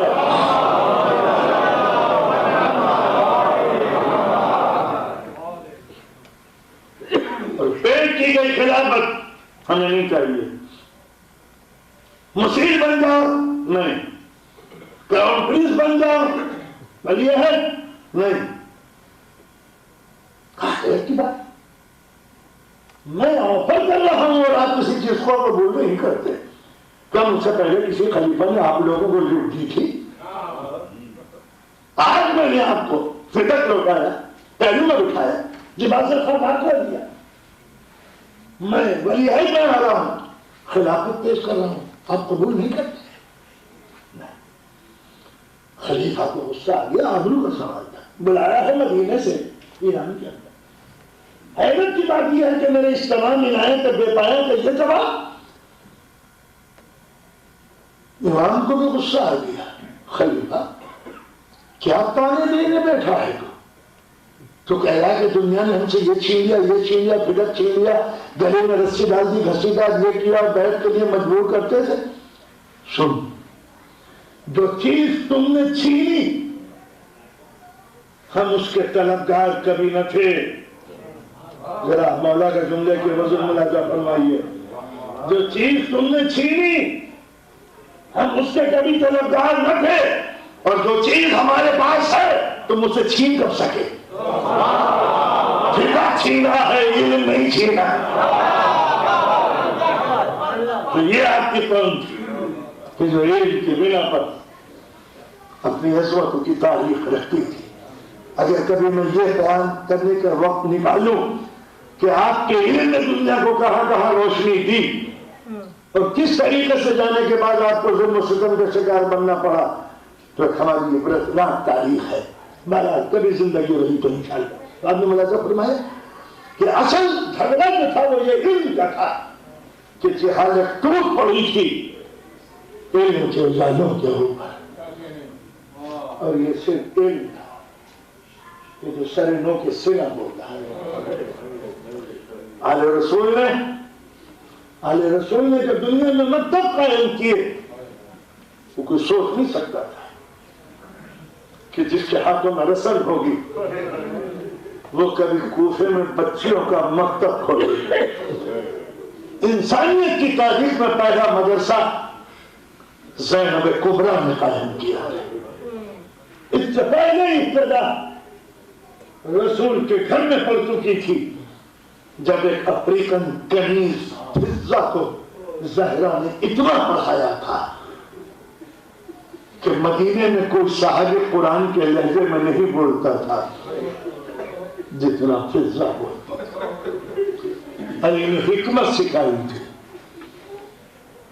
جوہر بنانا سکھایا تھا، یہ تھی فضہ۔ ایک مرتبہ علی شمون یہودی کے دربار میں ضرورت مند تھے، یہ زہرا کے ہدایت میں ضرورت مند ہو۔ شمون نے کہا کہ اسلام کے رہبر بنتے ہیں اور کھانوں کو کپڑا نہیں، روٹی نہیں، لیکن رضا لے کے آئے ہیں رسول۔ شمون تم اہل کتاب سے ہو، مذہب کے رموز جانتے ہو، اگر مذہب ہمیں عزیز نہ ہوتا خدا گواہ ہے کہ دنیا کے سونے جواہر ہمارے قدموں میں اگر ہم اشارہ کر دیں تو یہ دیوار سونے کی ہو جائے گی. بس ایک گرد گری اور لباس زر پہن لیا.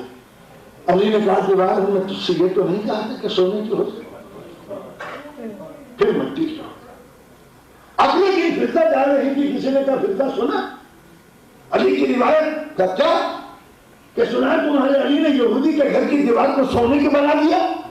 کہا میرا مولا ایسا ہے, ہمیں تو یقین نہیں آتا کہ تم بذاتیزے کو یقین نہ آئے, مگر وہ تو الگ ہے. بخدا اس کے گھر کی ایک ادنا سی لونڈی بھی اگر کہہ دے تو یہ دیوار سونے کی ہو جائے. فضہ نے پلٹ کے کہا تھا دیوار ہم نے تجھ سے یہ نہیں کہا کہ سونے کی ہو جائے. آپ نے محسوس کیا یہ علی کی کنیز فضہ تھی. عورت پہلی کمزوری, کنیز دوسری کمزوری, سیاہ بان تیسری, غیر ملکی, غیر زبان بولنے والی, بے حلیف, سپوٹ اور کوئی خاندان نہیں. کتنی کمزور زندگی کو زہرا نے سنوارا تھا کہ زینب کی معامل بنا دیا. آپ نے محسوس کیا رمضان کا زمانہ آ گیا. آج علی کہتے ہیں فاطمہ رمضان ہے, افطار پر کیوں نہ ہم نبی کو مدعو کر لیں. ٹھیک ہے جی, میں گندم لے آؤں گا, تم پیس دینا, ہم نبی کو بلائیں. نبی آئے, افطار کی, چلنے لگے. علی سامنے کھڑے ہو گئے. اللہ کے رسول آج تو بیٹے کی طرف سے آئے, کل میری طرف سے. علی ہمارا مغرب کی نماز پڑھی, رسول آئے, سیدنا دسترخوان بچھا دیا, منسوب تھا کہ علی کی طرف سے. رسول نے افطار کی چلنے لگے. حسن کھڑے ہو گئے, لانا کل ہماری طرف سے. رسول بیٹھ کے حسن کو سینے سے لگا لیا. حسن جب کسی کو غذا دے تو یقیناً یادیں کہیں دور پہنچ جاتی. اگلے دن حسین راستے میں کھڑے ہو گئے, نانا جان کل افطار ہماری طرف سے ہو گیا. چھوٹے سے حسین کو رسول نے گود میں لے کے پیار کیا. آج حسین کی دعوت تمام ہوئی. رسول چلے, اندھیرا چھا گیا تھا. رسول چلے جا رہے ہیں, پیچھے پیچھے کسی کے قدموں کی چاپ کی آواز سنائی. رسول رک گئے. کون؟ خوف میں ڈوبی ہوئی آواز ہے, اللہ کے رسول زہرا کی ادنا سی کنیز فضہ. فضہ خیر تو ہے. اللہ کے رسول میری ہمت فاطمہ کے سامنے کہنے کی نہیں ہوئی. بیٹی آپ کو مدعو کر چکی, داماد مدعو کر چکا, آپ کے بچوں نے آپ کو مدعو کیا.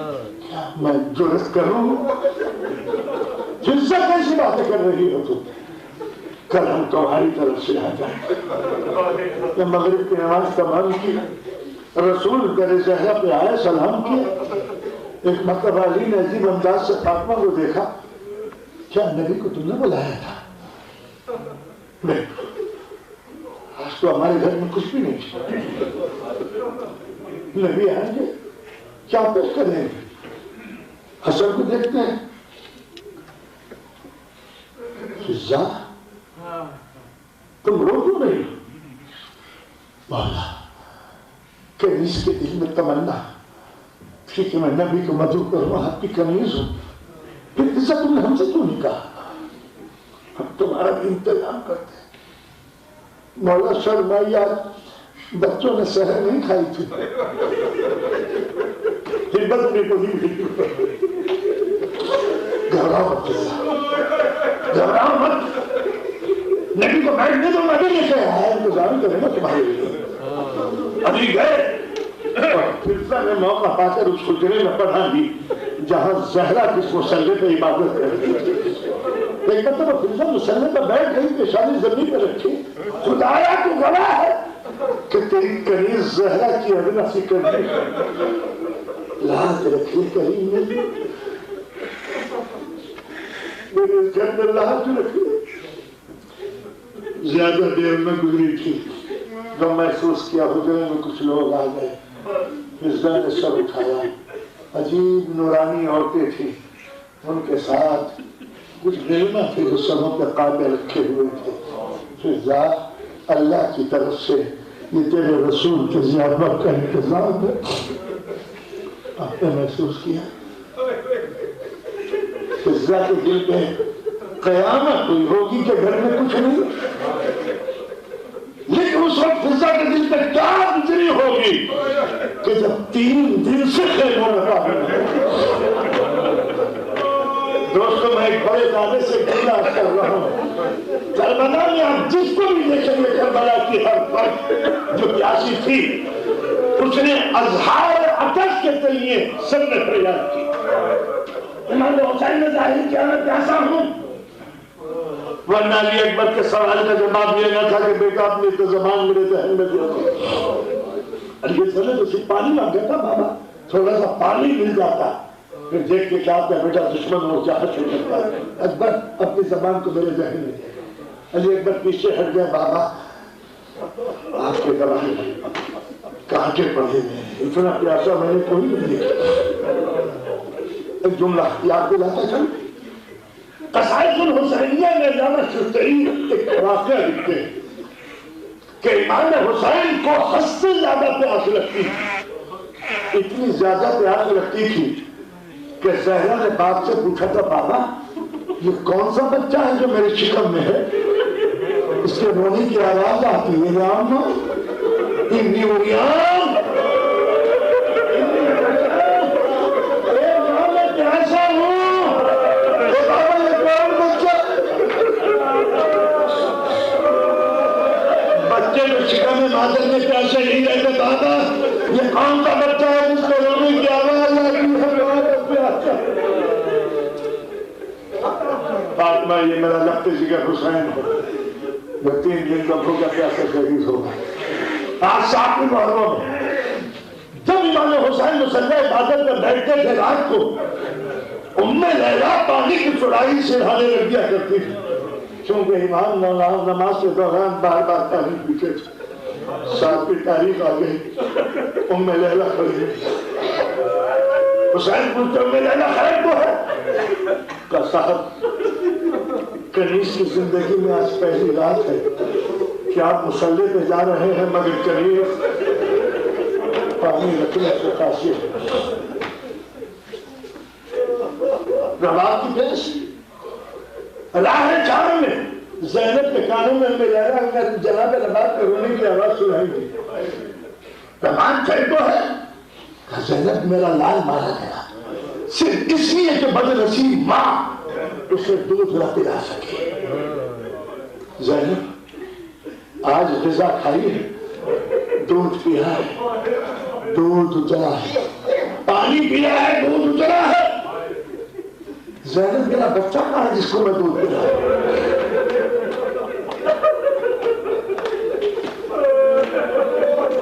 عزرا کی پیاس, سکینہ کی پیاس, چولہوں میں پانی لینا ہے, یا جناب عباس کی پیاس. زندان شام میں جب زینب کو بیٹھ کے نماز پڑھتے ہوئے دیکھا تو سید سجاد کہہ رہے ہیں, ساریہ درے نصیبت دشمنت ترجیح تو ناساز نہیں, میں نے رات کو دور کو بیٹھ کے نماز پڑھتے ہوئے نہیں دیکھا. کہا میرے لائق کیا بتاؤں, آج 2 دن ہو گئے نہ کچھ کھایا ہے نہ پیا ہے. اب زینب سے اٹھا نہیں جاتا. آپ نے محسوس کیا کہ کربلا کی کوئی فرد ایسی نہیں ہے جس نے اپنی پیاس کا ذکر نہ کیا ہو. کوئی روایت بتاؤ کہ جناب فضا نے کسی سے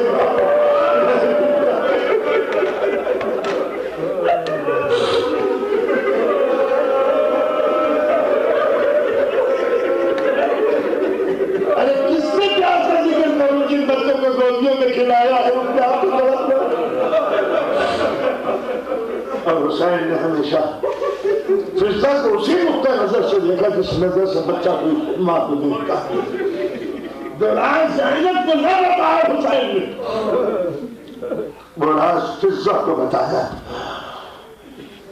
جب سب کو سلام کیا, رقیہ میرا سلام, ام لیلا, رباب, زینب, کلثوم, سب سے آخر میں حسین کہتے ہیں اے فضا میرا تجھ پر آخری سلام. اب فضا ہے تو سب کیا وصیت ہے. نہ جانے کیا بات حسین نے فضا سے آہستہ سے کہی کہ زینب محسوس ہے. فضا گئی خیمے میں. جب خیمے سے نکلی ہے تو فضا ڈالے ہوئے کسی چیز کے اوپر زینب سامنے کھڑی تھی.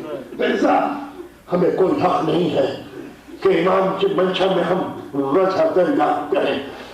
میں نے جانے کیوں فضا پوچھنے کو جی چاہتا ہے وہ کون سا راز ہے جس کو حسین مجھ سے چھپانا چاہتے.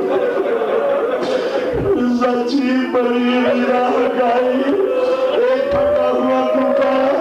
فضا کے ہاتھوں میں دبے. فضا تو میرے بازار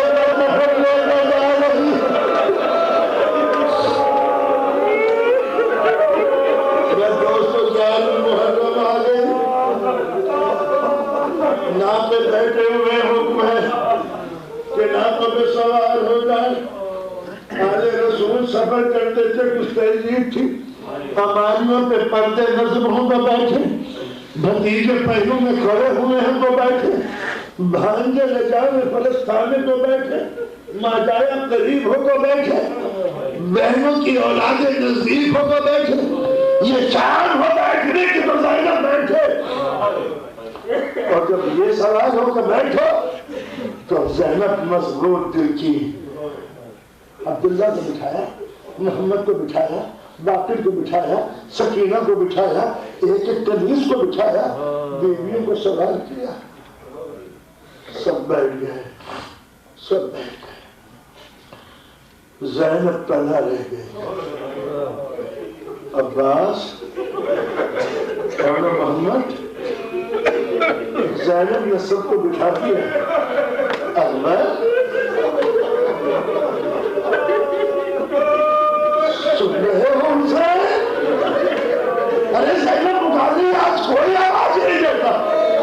میرے ماجا حسین یہ انقلاب کیسا کہ زینب آواز دے کوئی نہیں آتا.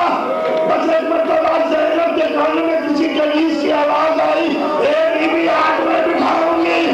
فضا کے بچے کچھ پڑے آج یہ میرا منصب ہے. زینب نے فضا کے بعد اٹھانے ناکے میں بٹھا دیا. اب زینب ٹھیک کپتے کی طرف دیکھ رہی ہے. عباس اے محمد اے میرا گھر. بس زینب کے کانوں میں زنجیروں کے ہلنے کی آواز آئی. ایک مٹھی اللہ میں آپ کو بٹھاؤں گا. سید سجاد حاضر ہوئے. مگر شمر کا تازیانہ حضرت میں آیا. سید سجاد کا مقام کے زمین پہ بیٹھ گئے. اے میرے بابا زندہ کو اٹھانے کے لیے زندہ رہے.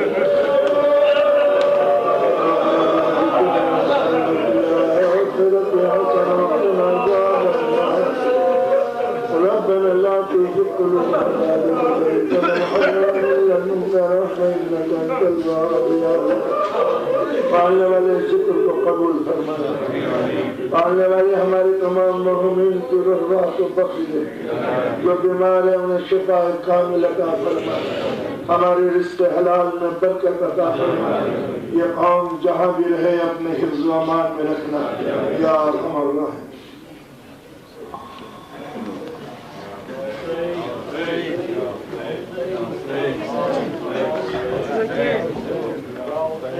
یا حسین یا حسین یا حسین یا حسین یا حسین یا حسین یا حسین یا حسین یا حسین یا حسین.